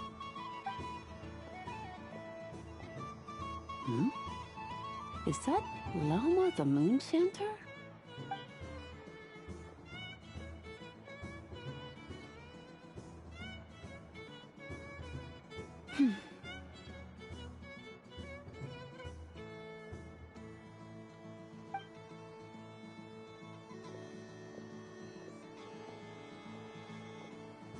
I wish that the long plume ibises would stop biting me. Oh dear, poor Lauma. All right, I'll write that one down for you. I got it. While everyone else is celebrating Moon Prayer Night, you're as busy as ever. I don't mind. It's rewarding work. A good kind of busy. My antlers are at their heaviest tonight, and the Kuvaki waves are especially strong. But as I help these dear friends hang their wishes up, I feel a great peace within myself that is hard to describe. You see, they are all such beautiful wishes, and they are ones that we can fulfill by our own strength. Do you blame me, Lauma? I want to hear your honest answer. It is by the help of so many people that I can return to the moon. But I feel as though I've hardly done anything in return. You've done plenty, Columbina. I say this in earnest, both as someone who knows your history, and also as a friend who has seen what you've been through. What about as a moon chanter? I feel proud to honor our moon goddess's wish. And I'm sure any moon chanter in history would have felt the same way. Thank you for your kind words, Lauma. But... Since you asked for my honesty, I won't lie to you. My feelings are mixed right now. Besides pride, I also feel... I suppose it's... a reluctance to let go. Once you return to the moon, we will be far apart and separated by a false sky. I'm sure those of us left behind will gaze up at that sky, yearning for the moon once in a while, just as you used to do. I will miss you, Lauma. I will miss you all. I hope to stay in touch. I will try and find some way to send messages down from the moon. Perhaps you could use Kuvaki. I've heard Yehoda say that signals can be sent using long and short waves, or strong and weak lights. That sounds a little complicated. What if we forget what the signals mean? We could prepare a codebook beforehand, but... You're right. It wouldn't really suit you. Still, whatever happens, I believe that you will find your own unique way of communicating with us. And now that I think about that, my heart feels lighter. Because you trust in me? Yes. I have faith in you, and in the power of truth. In my experience, the truth tends to be difficult. But that's what makes it stand out from what is false. So I'm confident that your thoughts and your love will shine through the curtain of lies. We will know it when we see it. Thank you. Now, could you help me hang up my wish? Is this? I wish that all who dwell in this moonlit world can find a place to belong. And I wish that I shall one day see my friends again. It's 2 wishes. I hope that's not too greedy of me. Not at all. And I think you speak for us all with the second one.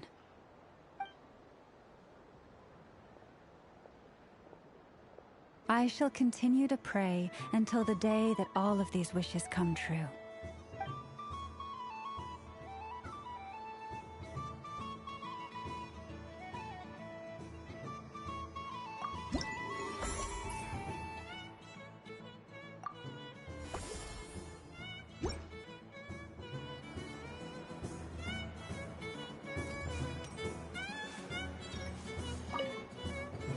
Yes. May everyone's wishes come true.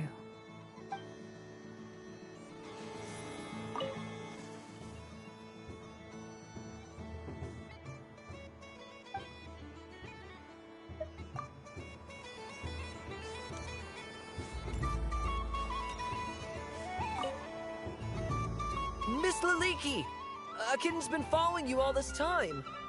Oh, so it has. Hello there, little kitty. May the moon light your path. Did Lady Llama send you? Or was there something you needed?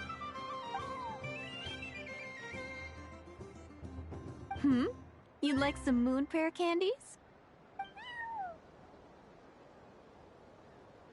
No? I believe it wants that box. The one with the moon prayer candies in it. Oh, I see. Here, kitty. Come on. Here you go. Thank you, Lady Huh. Mr. Cantor, did you see that young lady dressed as the moon goddess? When did she leave? Sorry, no, I was looking at... I was watching the... cat. I see. The resemblance was uncanny. She seemed like the true Lady Kutar, the one who guides souls.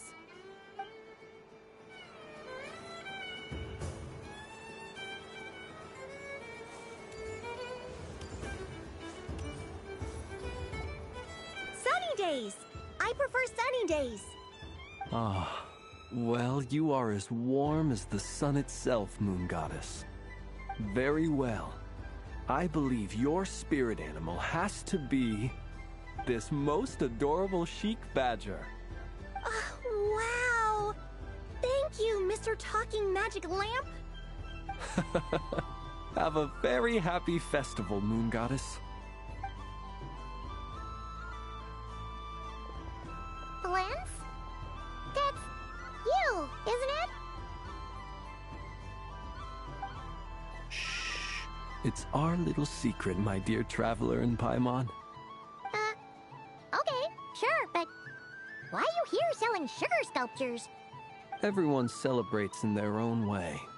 After gazing into the abyss and spending time around gravestones all year, what better way to relax than to see sunny smiles on the faces of the living? Besides that, I like to think of myself as a fair judge of character. I dare say matching personalities to confection suits me rather well. That's not what Paimon was talking about. Aren't you afraid that your true identity might be exposed? Should I be? There is all manner of magic in the air this moon prayer night, thanks to the work of the great mages. I see Miss Columbina is hiding in plain sight. Why should I not do the same? Why miss this rare opportunity to enjoy a special evening in my true form? Fair enough. You got a point there. People who don't know you will probably think you're just a talking lantern. Well, now that we see eye to eye, what brings you here? Not a search for your spirit animal, I presume? Ah, well, actually... Here, see for yourself. Oh, this is... How wonderful. A beautiful idea. Yeah, we just met Barca, and he said that having everyone draw their own section was kind of boring. So, he did your bit for you. Ah, Varka. Ever the maverick. I see his artistic skills are truly one of a kind. In that case, I shall paint something on Mr. Albedo's behalf in a short while. What? Why not now? Ahem. Welcome home, Moon Goddess. Whew, that was close. Hello, Flint. She recognized you right away! What keen eyes you have, Miss Columbina. Especially considering they are shut. I did not see you. Rather, I sensed you. I can sense the fluctuations in Kuvaki all around me. One would expect no less of the Moon Goddess. Might I interest you in some candy? Yes, please. Excellent. I shall make some for you right away. Hmm? Something the matter, Miss Columbina? What about my spirit animal? All the other children carrying sugar sculptures are talking about it. Wait, is she taking the test seriously? Ah, my apologies.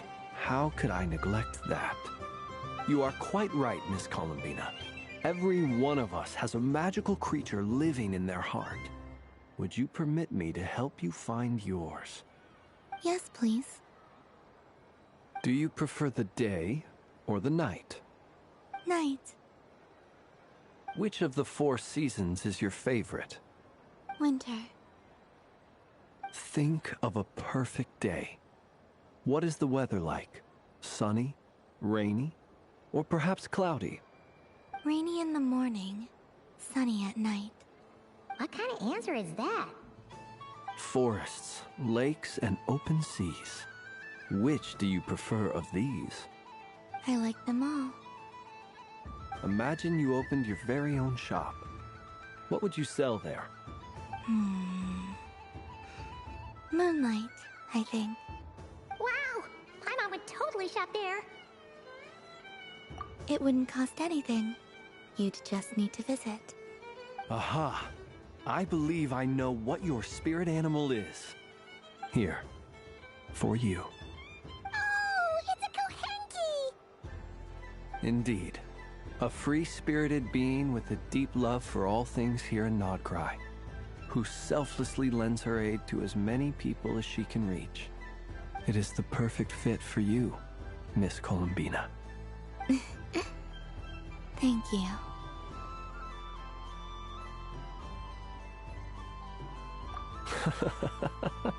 It would be my honor. But you shall have to forgive me. We have known each other for quite some time. I doubt there is any answer I could give that would come as a surprise to you. So instead, would you accept this sugar sculpture as a token of our friendship? It's a lantern. Hey, why don't you two go enjoy your candy over there? Paimon wants to try out this spirit animal thing too. Right, Blintz? Come on, play ball. I get this drawing done. But I want to hear Paimon's answers. But it'll probably take ages. Paimon's a complex soul. And we don't want your candy to melt while you wait, huh? Oh. Okay then.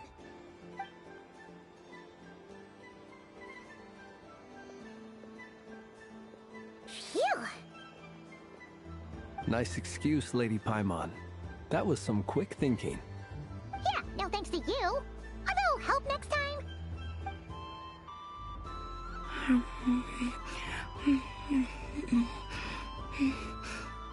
It's sweet.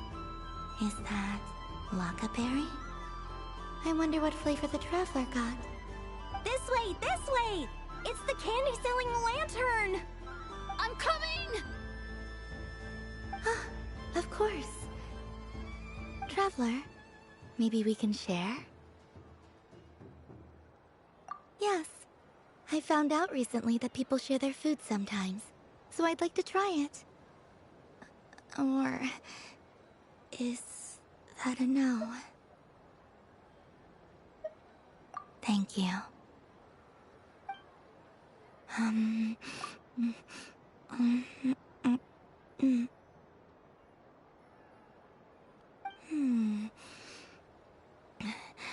Yours is a little more sour than mine.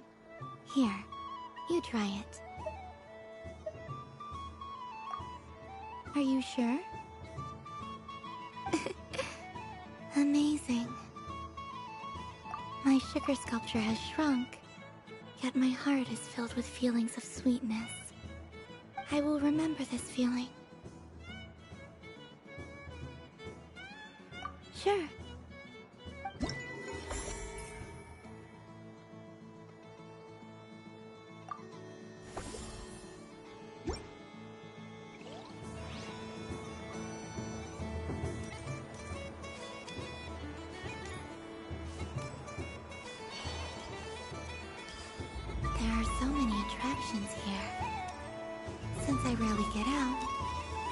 guess we'll make the most of it.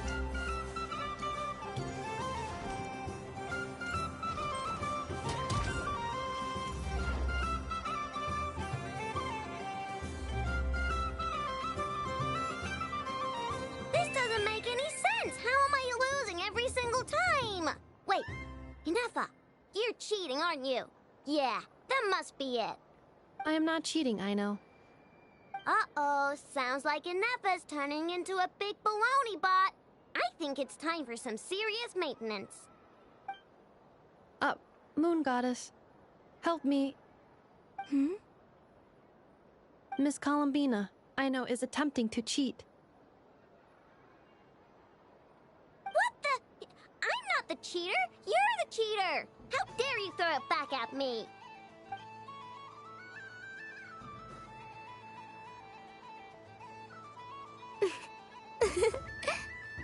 Alright, fine. Let's all laugh at Aino.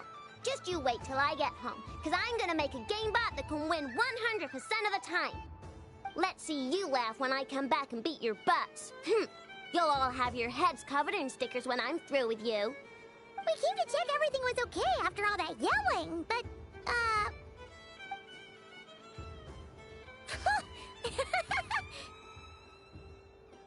Whatever it is, it sounds like cheating is allowed. Kuhenki concentration. Each player starts with differently colored Kuhenki. Each round, they draw one Kuhenki from their opponent. When a player has two Kuhenki of the same color, they make a pair and can be discarded. Any that can't form a pair must be kept. The round ends when a player can't form any more Kuhenki pairs, and that player gets a sticker.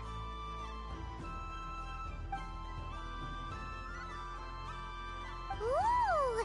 Can 4 people play as well? That is fine, so long as the turn order is fixed beforehand. Alrighty then! In that case, the 2 of us will join as one team. Okay, but if you lose, you're both getting stickered. I don't want to hear any excuses. Sure. And if we win? If you win, only one of you gets to sticker someone else. I have taken to calling this. I know logic. Hey, lay off me, alright? Okay, so we're starting the game from scratch again, which means all my stickers so far don't count. Looks like Luonatar is the Kuhenki of honor for this game. Anyway, let's go clockwise, starting from Inefa.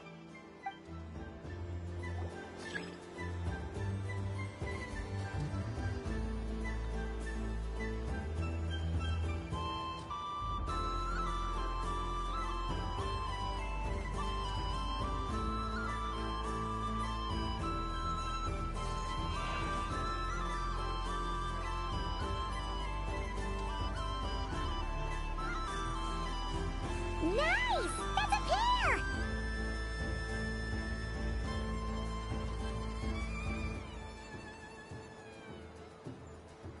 Go, go! Fly!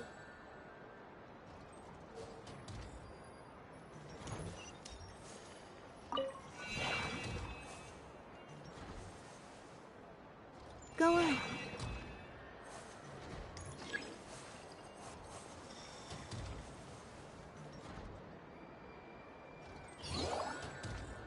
I have a pair.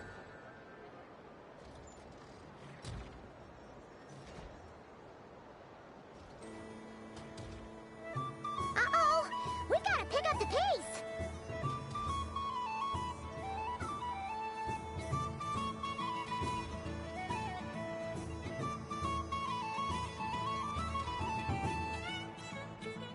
Phew, that was too close.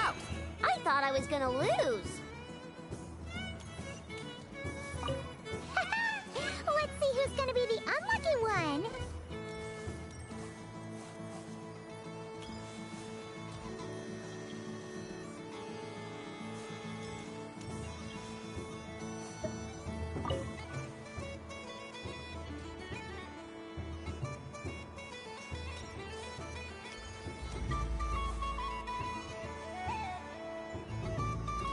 Good luck, everyone.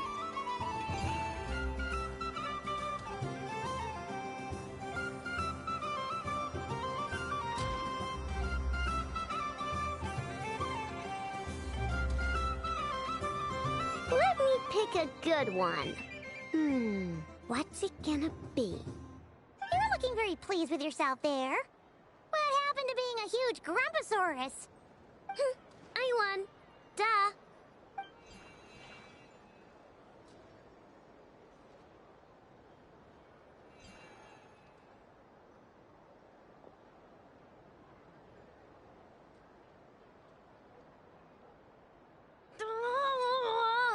Me again? Don't fidget too much, Ino, or the sticker's going to fall off. I don't care. If it falls off, it falls off. If a pair of Kuhenki get discarded, why not a pair of stickers? Huh? Huh?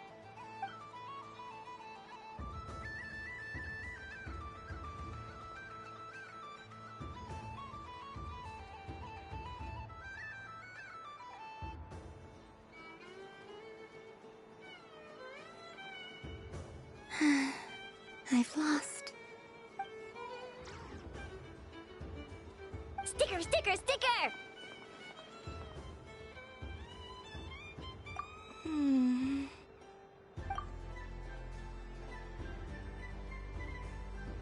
Cute!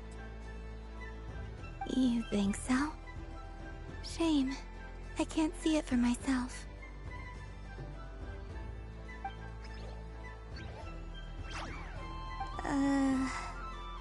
What did Luanatar say? She said it looks so cute that she wants me to lose a few more rounds.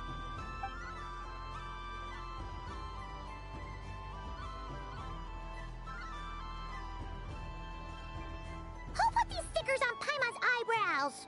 Ugh, she can barely see! Alright, now, I think we got enough evidence to prove that there's a serious problem here.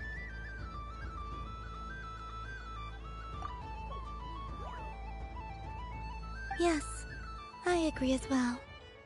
The culprit is... Inefa! Culprit? What did I do? Quit acting dumb, Inefa! You're not wriggling your way out of this one. I've been watching you. Not only did you remember whose side Luanatar started at, but every time someone drew a Kuhenki, you were logging it and calculating every last possibility. Which Kuhenki pairs were gone, who had what color Kuhenki in their hand, even our facial expressions. You were keeping track of it the entire time. Exactly! What Ino said! Putting aside the fact that running calculations is not against the game rules, do you have any evidence to support your allegations?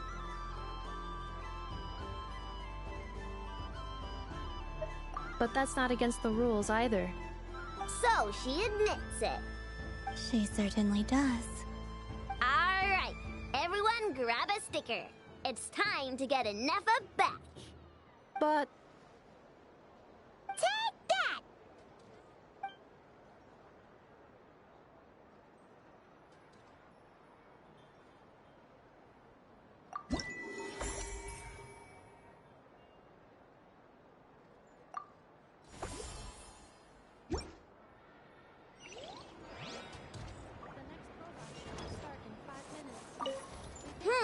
I'm never playing games with you ever again, Inefa.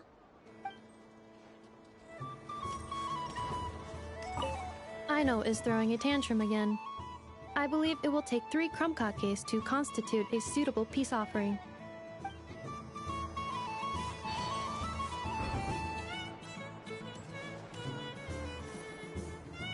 Moon Prayer Candy! Beautiful, tasty Moon Prayer Candy! Buy a whole box, share it with your friends and family! Candy? To share? I wonder what flavors everyone would like. Welcome home, Moon Goddess. Fancy a box of Moon Prayer Candy? Sure. I knew you would. Now, what flavor would you like? I'm not sure. What flavors do you have? Is this for yourself or as a gift? A gift for my friends. Ah, I see. In that case, I'd recommend apple, lockaberry, or midsummer berry. Those are the most popular.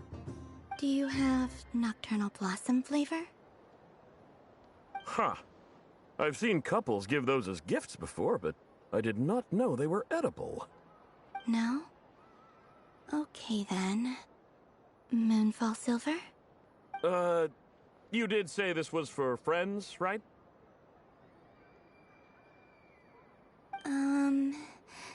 Maybe Smetana then. Hey, now that's a creative idea! I've never tried it before, but if you're happy to wait, I can see about whipping up a batch on the spot. While we're at it, you got any other ideas?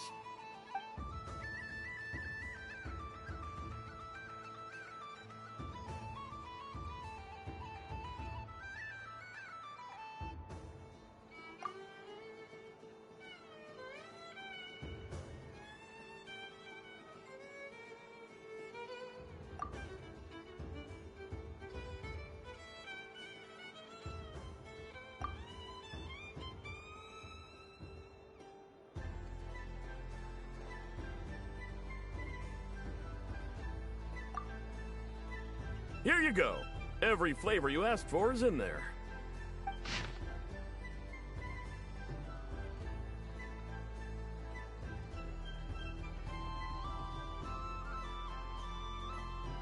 Thank you. I should be the one thanking you! You brought me a whole bunch of new business. It's like a genuine blessing from the Moon Goddess.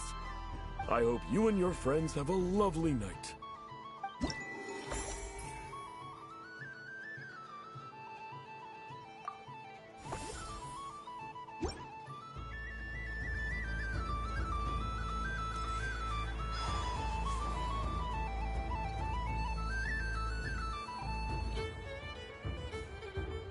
Well, well, look who it is.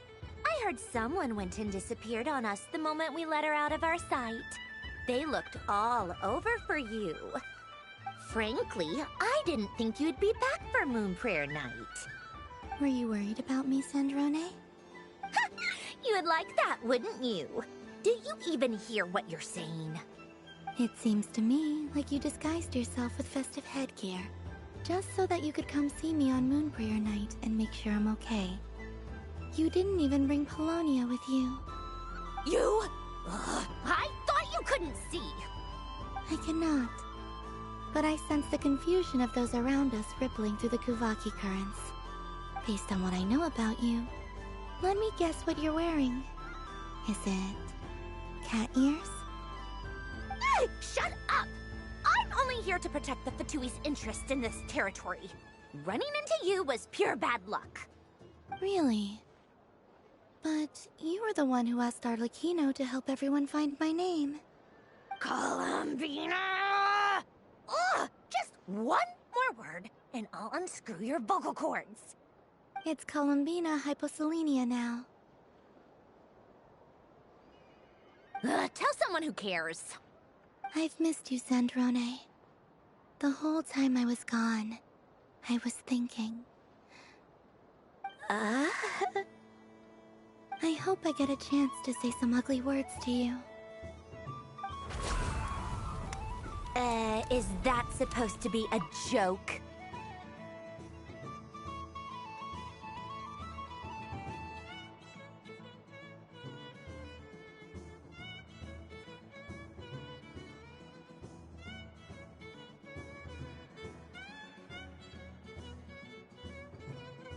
Anyway, let's go play that game.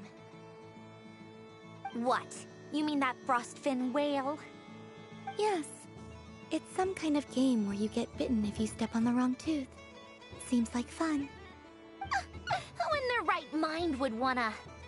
Because you're not a scaredy cat. Fine! You wanna play? Let's play. Don't complain when I kick your sorry butt. Lovely. You old geezer! I'm gonna beat the pants off you! Just you watch! I almost forgot. Sandrone?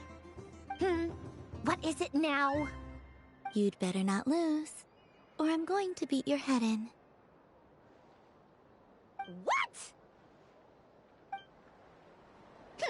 Allow me to demonstrate since I'm feeling so nice.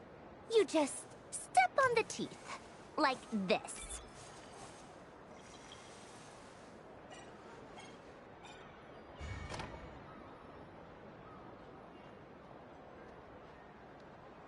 Which should I pick?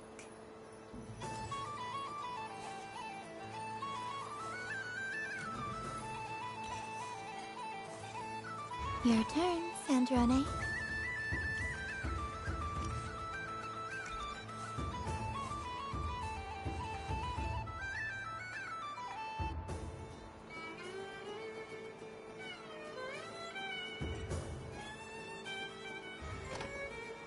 Don't come crying to me if you get bitten.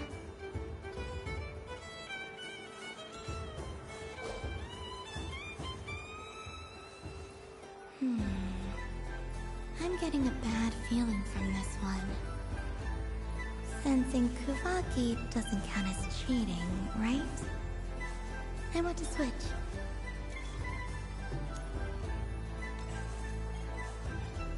There are less and less teeth remaining.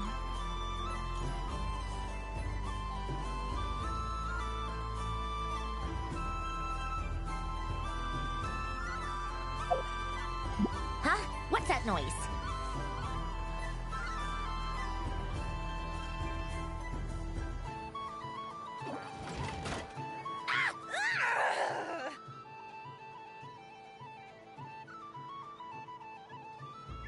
I think you might have picked a bad tooth, Sandrone. Shut it! Do you need any help? It seems like you're stuck. No! It's just a blasted toy! How is its grip this strong?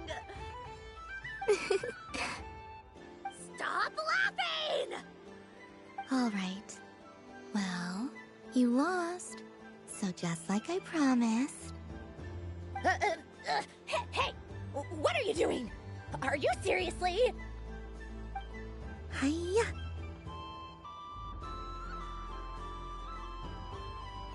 Why, you... Oh, just you wait! Rematch! Are you all right, Sandrone? That was quite a strong bite. Are your clockwork parts? Quit your fussing! I don't need it! All right. I'll go first this time.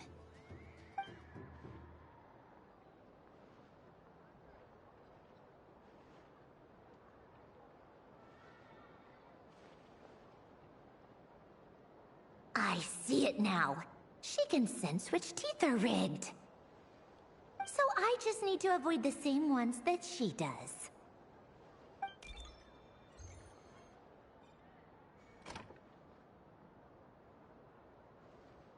This one...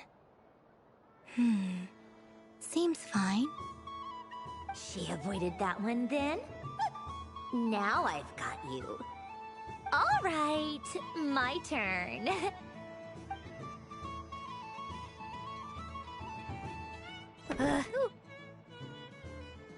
What?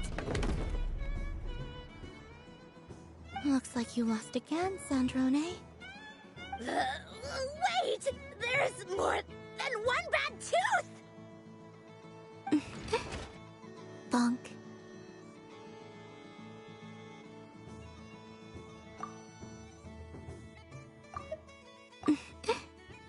Bonk. Bonk.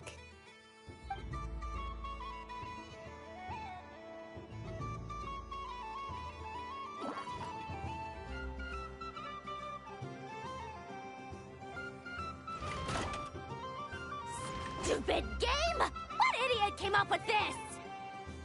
Are you all right, Sandrone? You said some nasty things just now. Oh, I'm peachy. Should I let you bonk me on the head as well?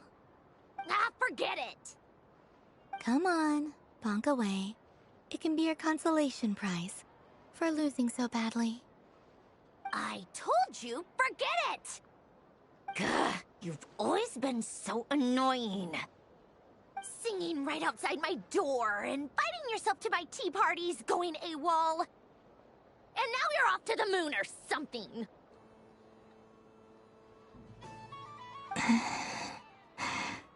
Of all my days with the Fatui, the times I spent with you, Arlecchino, and Rosaline, they were my favorite. I will not forget them, just as I shall not forget this moment. We'll always be friends, no matter where we are, right? Who'd want to be your...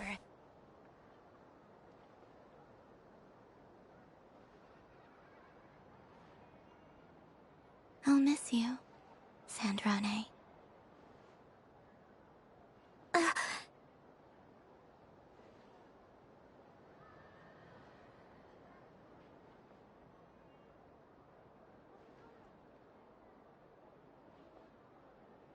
Goodbye, Sandrone.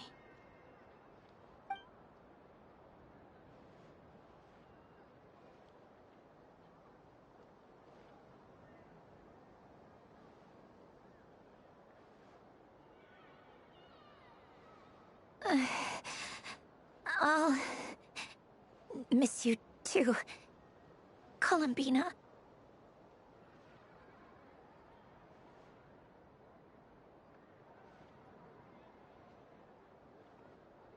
Sorry, what was that?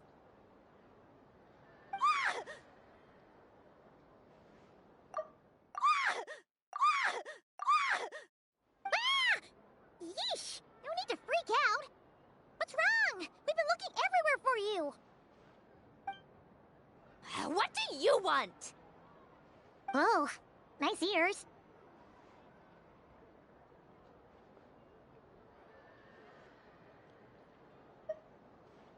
What do you want? This. Huh? It's your turn to draw something. You're one of her friends too, aren't you?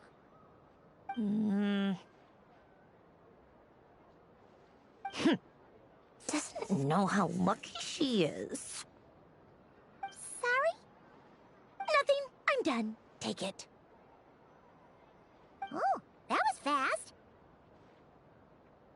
Oh, and one more thing. Last time we spoke, you mentioned you were interested in the Narcissan Kreuz Ordo's research, remember?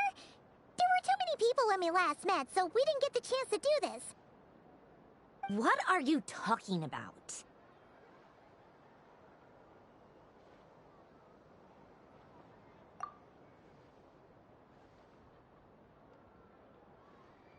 This is... Oh. Alain, Renee, and Marianne. Huh. The Holy Blade. A savior's plaything. It's not about whether I approve or not. These people, they would sacrifice themselves for the sake of the world. Especially Alain Guillotin and Renee. That is something I would never choose to do. Still, I didn't know they had any pictures left from that time. If I'd have thought to bring a camera, I'd have... What? Yeah, of you being bitten by the frostfin whale and Columbina bonking you on the head. Tear it up! Now!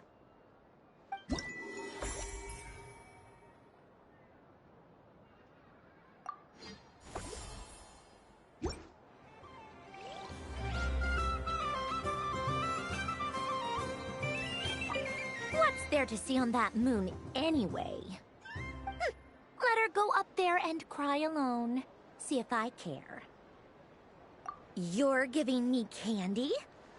That isn't like you. This had better not be some weird prank. Coffee flavor? I thought you hated coffee. It's extra strong too. Huh. You didn't do all this just for me, did you? Hey, hey! Hey, don't take it away. I never said I didn't want it. I mean, you can't unmake the candy now.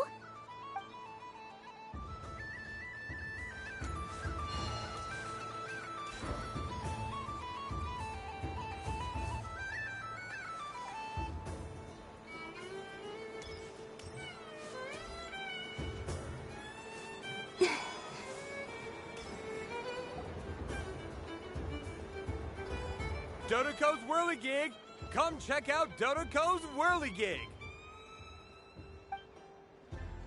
Ah, welcome home, Moon Goddess. Might I ask what this is?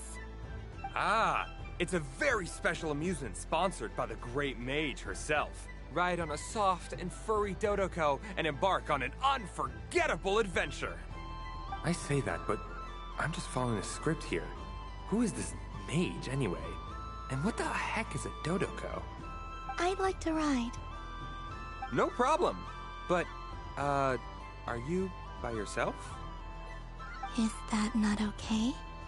Oh, no, it's fine. It's just that each Dodoco can accommodate 2 passengers. Would you like to bring a friend along? My friends... That should do it. Now, we just need to get everyone else to draw something on it too. But we gotta keep it a secret from Columbina. Traveler.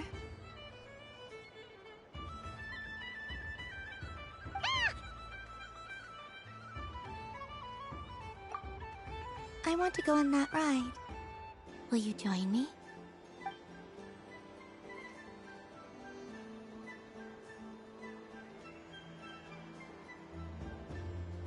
Let's go then.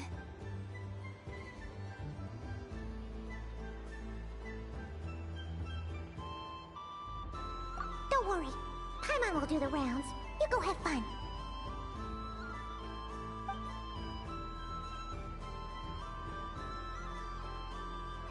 Hmm?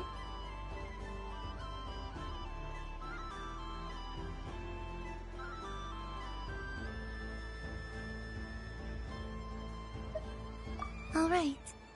I think we have to wait in line over there.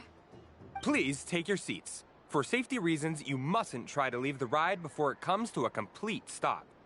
All right, you're all set. I wish you both a wonderful journey.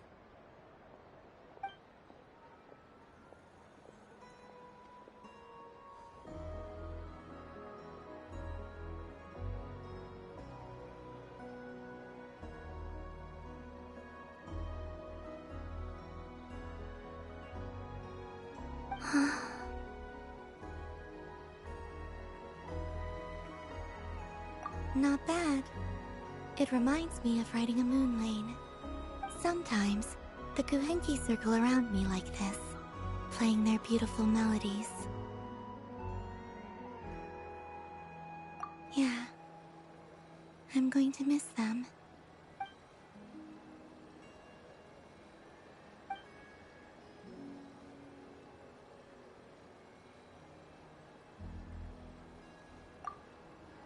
It does. I've felt scared in the past, too. But this is a little different. You know something?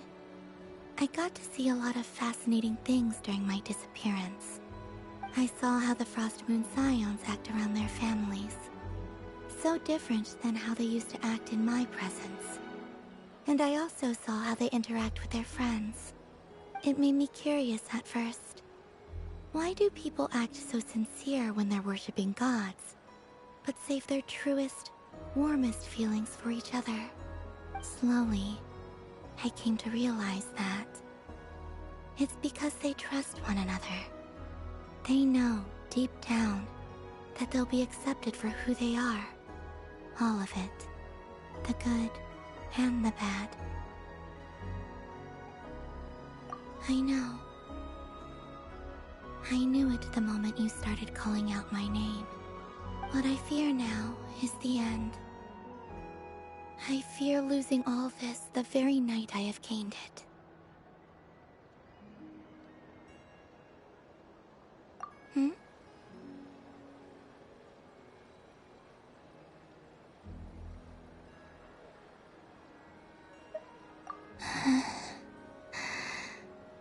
Thank you for this conversation. Thank you for listening to me. Don't worry. This fear I have, and the unknown that awaits me, they cannot hurt me. Not when I possess a treasure far greater. I just want you to remember this version of me. The real me. On this final night together. Dear passengers, Dodoco's awesome adventure has come to a close.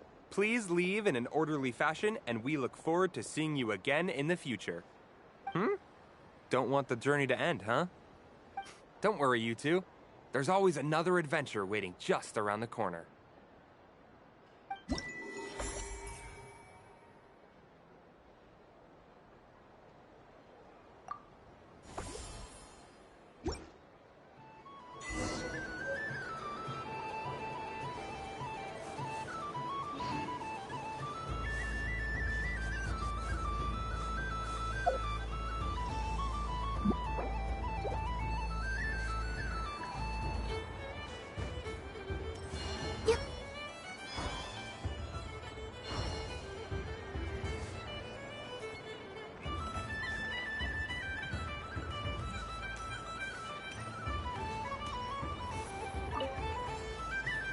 Traveler. Hey there, Columbina!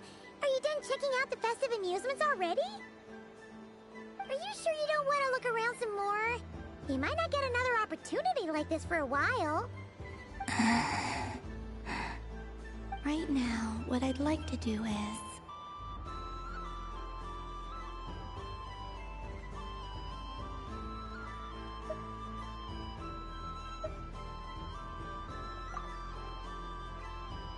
Oh! Candy for us? Thanks a bunch, Columbina. Don't mind if we do. Whoa! This one's intense. But it's so tasty.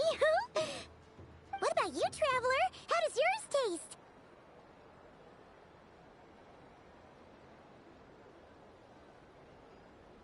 Oh, sounds good. Paimon's drooling now. Are there any more Smatna candies in the box? Yes, I believe so. Okay, gotcha. Let's see.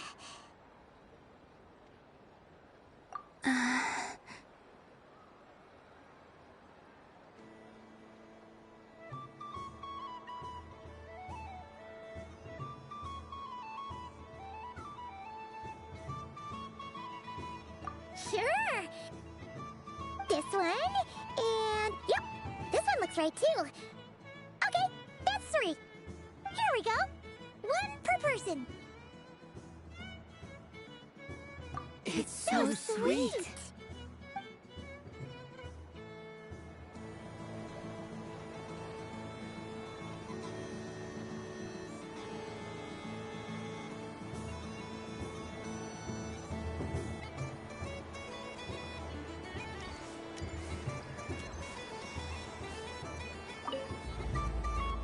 Traveler. Columbina! Finished with the festival already? Really? You sure you don't want to have a little more fun out there? Final answer? Yes, I am sure.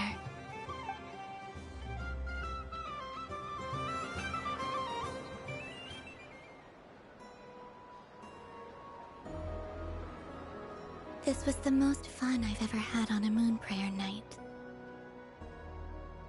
Everywhere I went, people were saying, "Welcome home," and there were friends at every turn.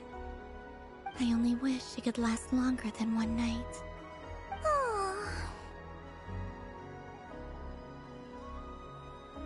Yes, you're right. The moon prayer blossoms. Ooh, look! Look! Moon prayer night has come.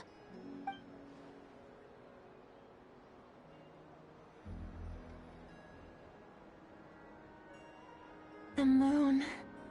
It's so beautiful. Happy Moon Prayer Night, dear. Happy Happy Moon Prayer Night!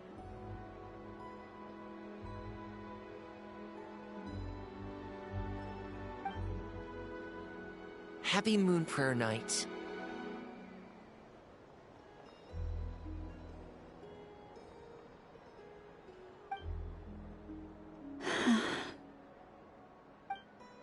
Aww.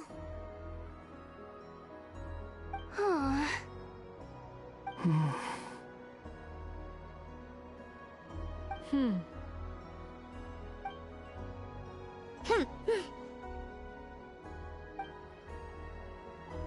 Time flies when you're having fun.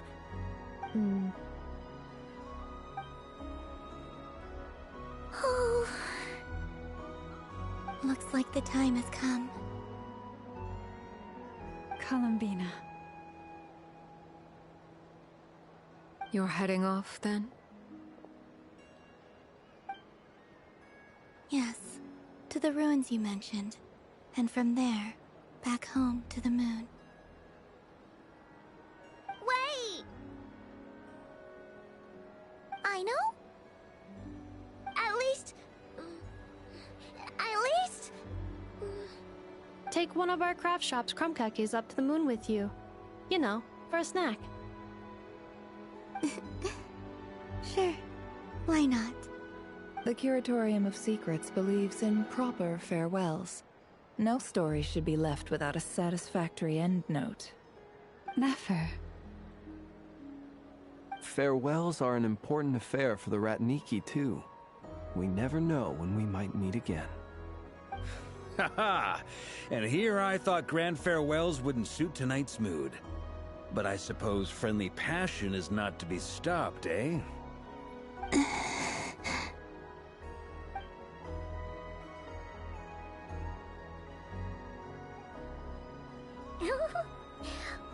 made a little something for you, Columbina. Ta-da! What is it? A Moon Prayer Night greeting card with drawings by all of your friends.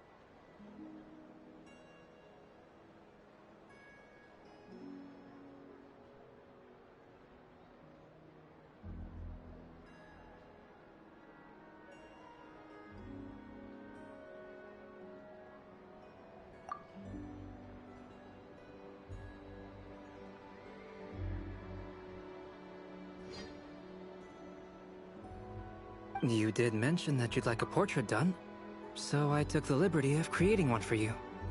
I, meanwhile, did the portrait of Mr. Albedo, and Mr. Varka did the same for me. I mean, I think my work was pretty true to life, don't you think? The picture of Ashru was my doing. The two of you seem to get along rather well. Wait, was I the only one who did a full-body picture? That's so embarrassing. I did pictures of me and Anefa. I did my own portrait and one for Hat Guy. Plus, there's the two mages, Arlecchino and Sandrune. So, if you ever miss us, just flip the card open and we'll all be right there with you. I don't know what to say. Thank you so much, everyone. This whole Moon Prayer Night was more than I could have ever asked for. It is the greatest gift I have ever received. Lauma, I figured it out. Figured what out? Remember how the Frost Moon Scions used to use milk as invisible ink to write hidden messages? That was a very long time ago. Oh, are you saying? Yes. When I miss you all, I shall use moonlight in the same way, to write words that only you can see upon the moon itself. Wow, that sounds lovely. Quite. But how will we see them? Simply open your windows on nights when the moon shines bright, and the moonlight will naturally flow towards the words I have written. That sounds most fitting indeed. Very true to form. I'll try to write them in places that won't disturb your sleep. I, for one, would sleep all the better for having read one of your messages before settling down for the night. Exactly! So don't worry about disturbing anyone's sleep. Just promise you'll write to let us know you're okay, alright? Alright. I promise.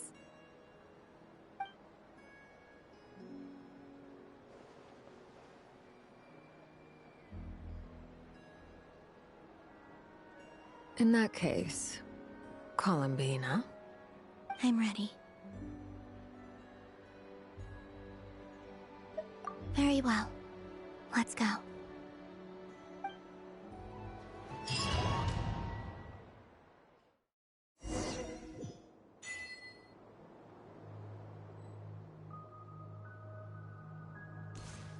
In just a few moments, I will be gone.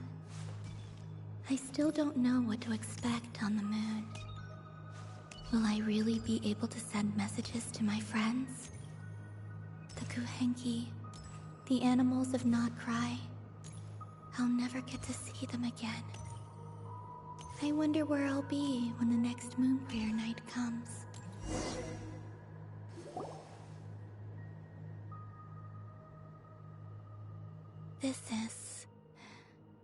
This is where the people of Hyperborea used to communicate with the moons.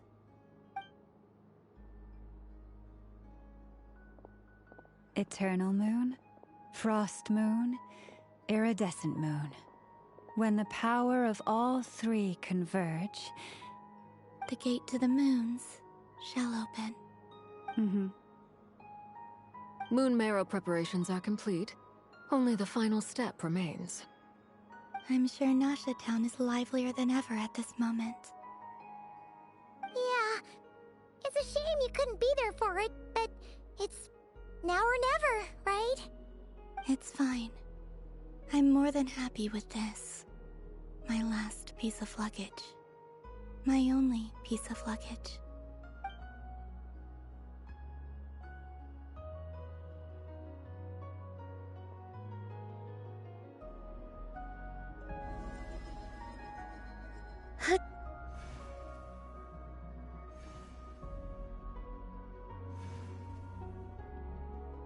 I can already feel the moon calling to me.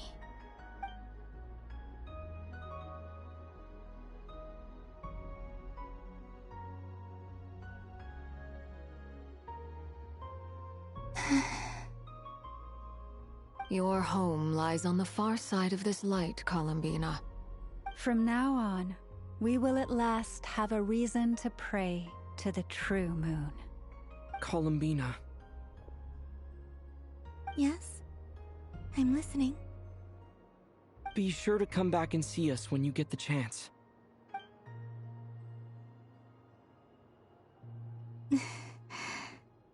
Of course. But if that chance doesn't come, then remember that you have friends on this planet. People who will miss Columbina. Yes, I will.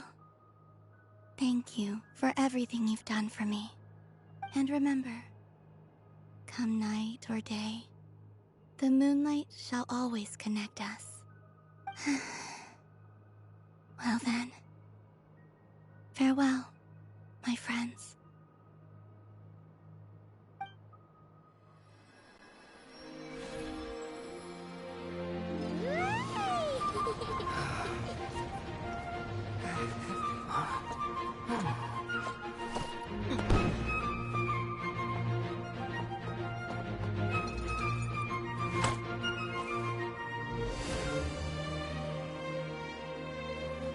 Thank you. This was my happiest night in Tevat.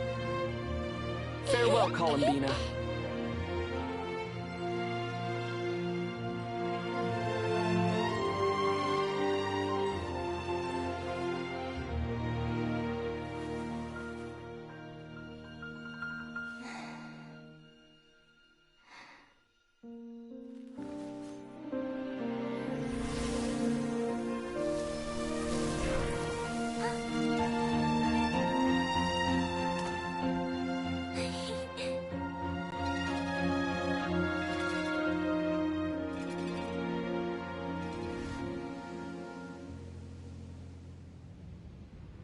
The moon really is closer than ever tonight.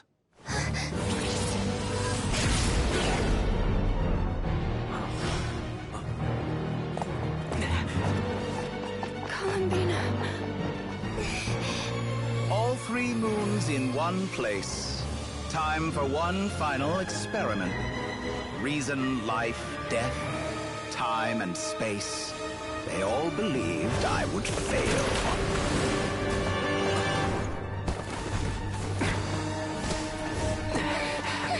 How could this happen?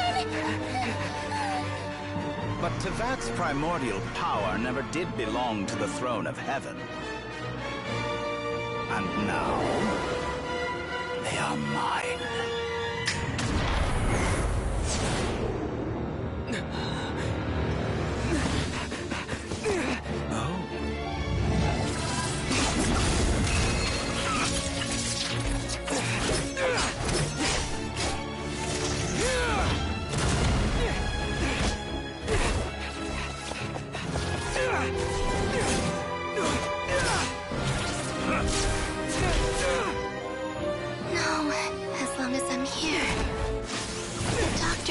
To wield the 3 moons' power.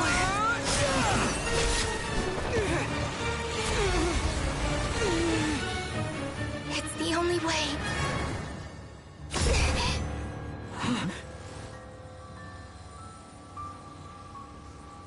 I guess I won't be going home today.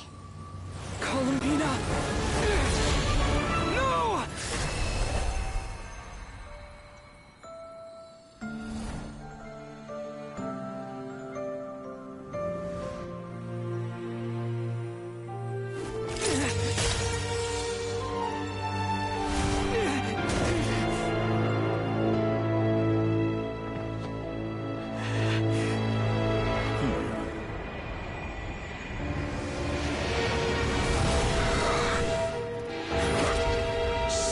World, do not try to control me.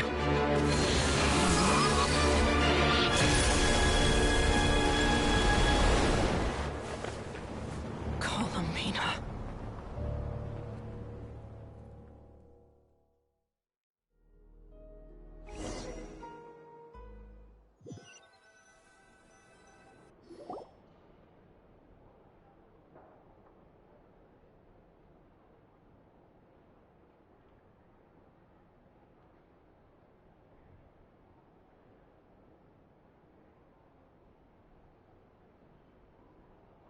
Are you all right? Do your wounds still hurt? I had someone prepare a little medicine that could prove effective. Take it if you need to.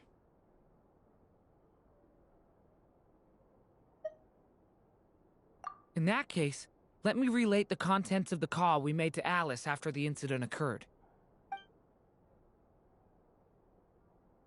That Dottore is a crafty one. He distracted the Hexenzirkel by creating a huge fuss at Tevat's borders. I'd assumed that the cause was an abyssal intrusion from the outside world, which in fairness is a rather common occurrence. But after learning that you managed to influence the phantoms in NOCTURNE, I realized that perhaps this interference could have come from within Tevat instead. But we weren't able to change their fates. True, you couldn't change how their stories ended, but you did build some variables around yourself. Variables? Yes. Things you heard that you could not otherwise have learned. Ideas that would otherwise have never crossed your mind. All these things are variables. Of course, most variables usually pale into insignificance with the myriad of possibilities floating around. But the moment you start treating them as building blocks and intentionally stacking them, that changes things. That's what Dottore did, and it's how he created the necessary conditions so that when you activated the portal tonight, it played right into his plan. However, we have no way of knowing exactly what he did. Yeah, we also need to ascertain Columbina's status. And that about sums it up. As I suspected, Dottore has disappeared completely. If it's any consolation, he wasn't able to control Columbina as he might have wished to. Oh no! What? She did what? All we saw was Dotori appeared and used some kind of power. The next thing we knew, he and Columbina were gone and you were falling into the sea.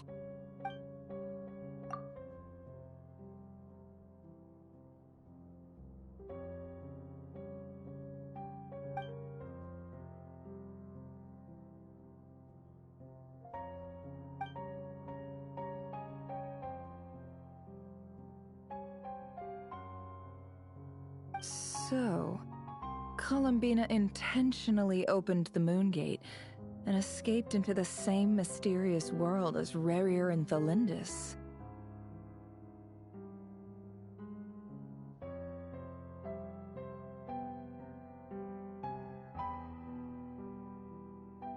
Sounds like bad news.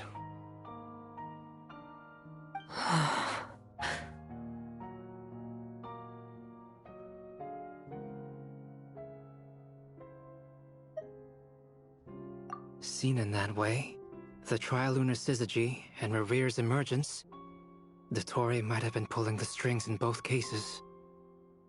According to Miss Alice, he is attempting to transcend his destiny and finish an experiment that only a god might complete.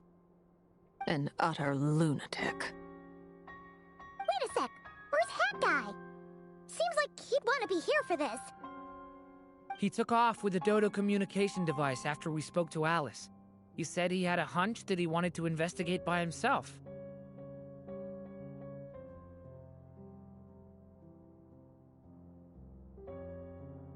The look on his face was terrifying. I've never seen him like that before.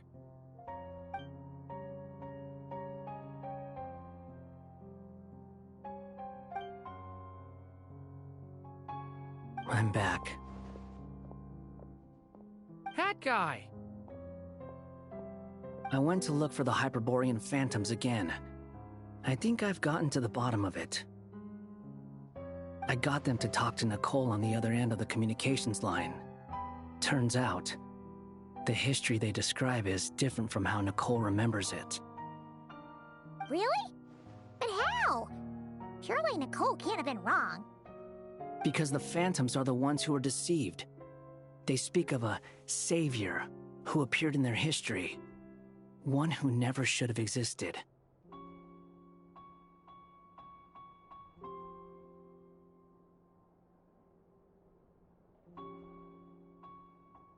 This savior promised to create a new moon within the false sky, and even bring back their moon goddesses. Foolishly, they believed in him, and told him everything he wanted to know about the moons. It's obvious that this was Dotori's doing. Now you mention it, the first time we entered the Hyperborean ruins, we heard the phantoms discussing their history, and I remember Nicole commenting that something sounded a little strange. But Dotori shouldn't have been able to get in there in the first place! He didn't. Nicole said that this was an anomalous state triggered by disruptions in the causal connections between phantoms from the same era. The variables that Dotori put in place were substantial enough that they even affected phantoms that he never met. So it's not that their memories were unclear. They'd been tampered with. That's exactly the possibility Dotori was trying to manufacture. He turned these variables into knowledge and engineered the situation so all that knowledge would fall into his hands. Then, he harnessed that knowledge on Moon Prayer Night to truly create a false moon. How is that even possible? To be precise, he exploited a weakness in the way the spell works. The spell senses Kuvaki to detect the moon's location. So, as long as the false moon more strongly resembled a moon than the frost moon beyond the skies, the gate would teleport Columbina to the false moon's location. In other words, to Dotori's side. Once he had her under control, the teleportation spell remained active, and he manipulated her power to seize both moon marrows. At that moment, the moon marrows disappeared right before our eyes. It was already too late, even as we were leaving the ruins. By then, Dottore had already amassed the power of all 3 moons. So, where does that leave us? What do we do now? I'd certainly like to know what Her Majesty thinks, now that the concerns I expressed to her have come to pass. But we cannot simply sit and wait for her to decide the matter.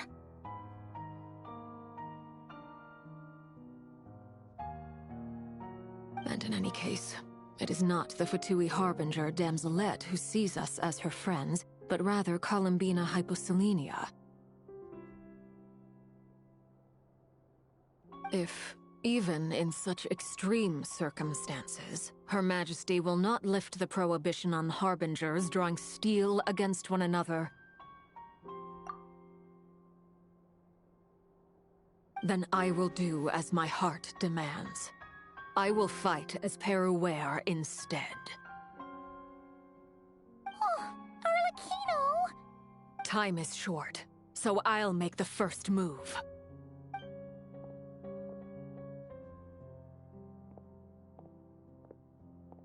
Whew. Even Arlecchino seems to be losing her cool now.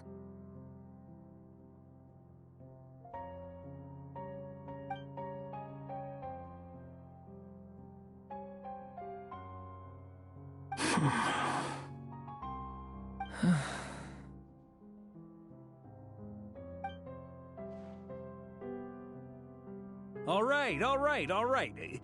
Lose those dejected looks for a moment and let me get a word in. It looks bad, I won't lie. Very bad, in fact. So Dottore's pulled some real dirty tricks to gain the upper hand. For now. And yeah, it's to the point where even the mages say that his variables have affected destiny. I'm not so sure, though. Many have told me that Tevat's destiny is fixed, and that does appear to be the case. Well, what makes Dottore so sure he'll be the exception? And since he was able to stack these variables up, who's to say we can't do the same? You, of all people, should not be discouraged, traveler from afar. This isn't over yet. And you're not alone in that. Everyone here does, whether they've spoken thus far or not. But none of us are the type to sit back and wait for the sun to shine again.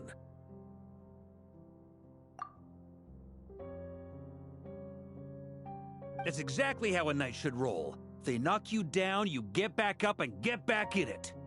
Don't forget, Honorary Knight, you're a legitimate member of Mondstadt too. Mark is right. This is far from over.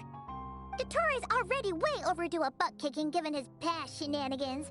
And after this, he's earned himself a double dose. That's what I'm talking about. How's everyone else feeling? I'll use Kuvaki to investigate Columbina's whereabouts. I am not ready to give up either. Leave the intel gathering to me. Whatever happens within Nodcry's borders, when the Curatorium of Secrets wants to be in the know, we always find a way. Aino and I will do all we can to support you. We will attempt to reverse engineer Dottore's actions and seek a breakthrough that way. Alice and Nicole are busy dealing with an emergency at Tevat's borders, so they can't return just yet. But they're both very angry about this. They've asked Albedo and me to act on the Hexen Circle's behalf and do everything in our power to fight back against Dottore. Are you ready then? We're going to have to conduct a lot of research, even in the early stages. I'll do my best.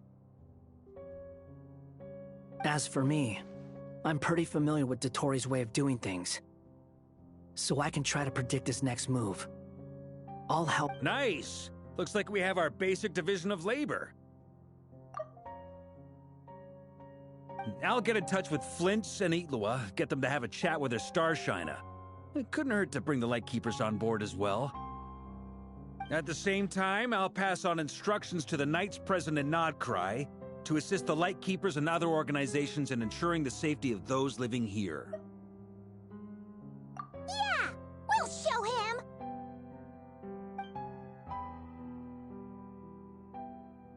That's it then. Good luck, everyone.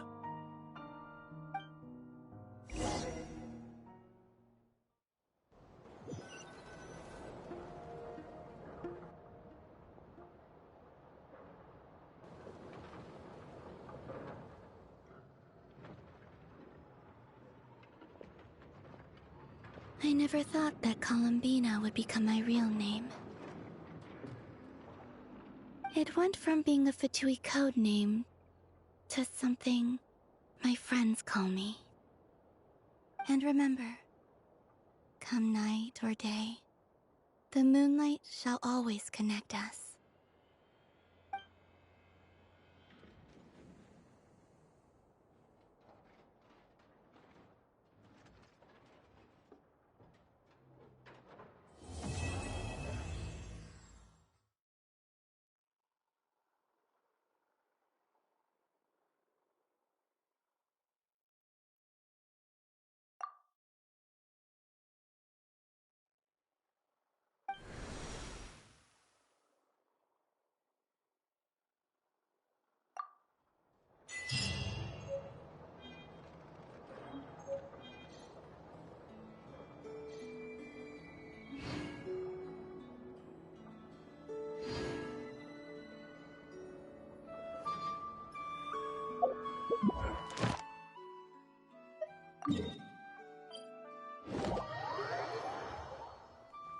Add Astro.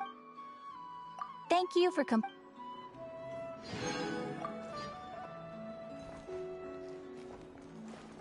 Add Astro.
Dodoko? Dodoko.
Do you want to come fish blasting with me? Everyone says there's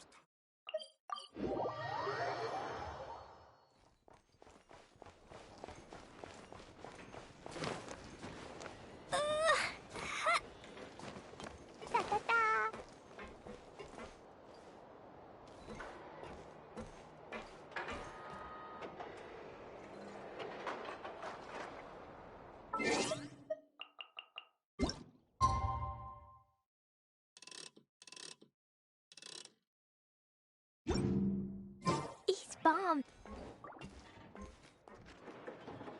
Bon, ben, mesdames et messieurs, c'est ici que je m'arrête. L'histoire insane. Absolument incroyable. Et je peux vous le dire, j'ai hâte de voir la suite. Vraiment, je suis impatient de voir la suite. En fait, ce qui me frustre un petit peu, c'est quand même, il n'y a pas eu de petits glimpses ou de petits teasers pour Dottore, qu'est-ce qu'il fait de son coin et tout. Non, non, là, il conserve vraiment le mystère jusqu'au bout. Mais ça me pompe, ça me hype encore plus pour la suite de l'histoire, en fait. Donc vraiment, non, très très cool, très très le fun en ce moment. Ça a été une update, je dirais plutôt, beaucoup en émotion. Très très en émotion. Là où que la première c'était la première update, Luna 1 c'était l'introduction, la deuxième c'était la grosse action et tout. On vient nous chercher par toutes les émotions possibles. Mais là, Luna 3 c'était vraiment l'update émotionnelle. Avec Colombina et tout. Non, franchement, ça me donne encore plus envie de voir la suite des choses. Donc, mesdames et messieurs, merci beaucoup d'avoir regardé avec moi jusqu'ici. Vraiment très très fun. Et j'ai hâte de voir la suite. Donc du coup, on se retrouve pour les prochains épisodes sur Genshin Impact avec l'histoire de personnages de Durin qui, je vais voir, il faut encore une fois que je vérifie si ce sont des épisodes en quelque sorte qui se font jour après jour, ou est-ce que ça peut se faire en un coup en fait. Donc, je vais vraiment vérifier. Donc merci beaucoup d'avoir regardé. On se retrouve très bientôt pour la suite de Genshin Impact. C'était GeekYoshii pour vous servir. À la prochaine tout le monde. Ciao ciao.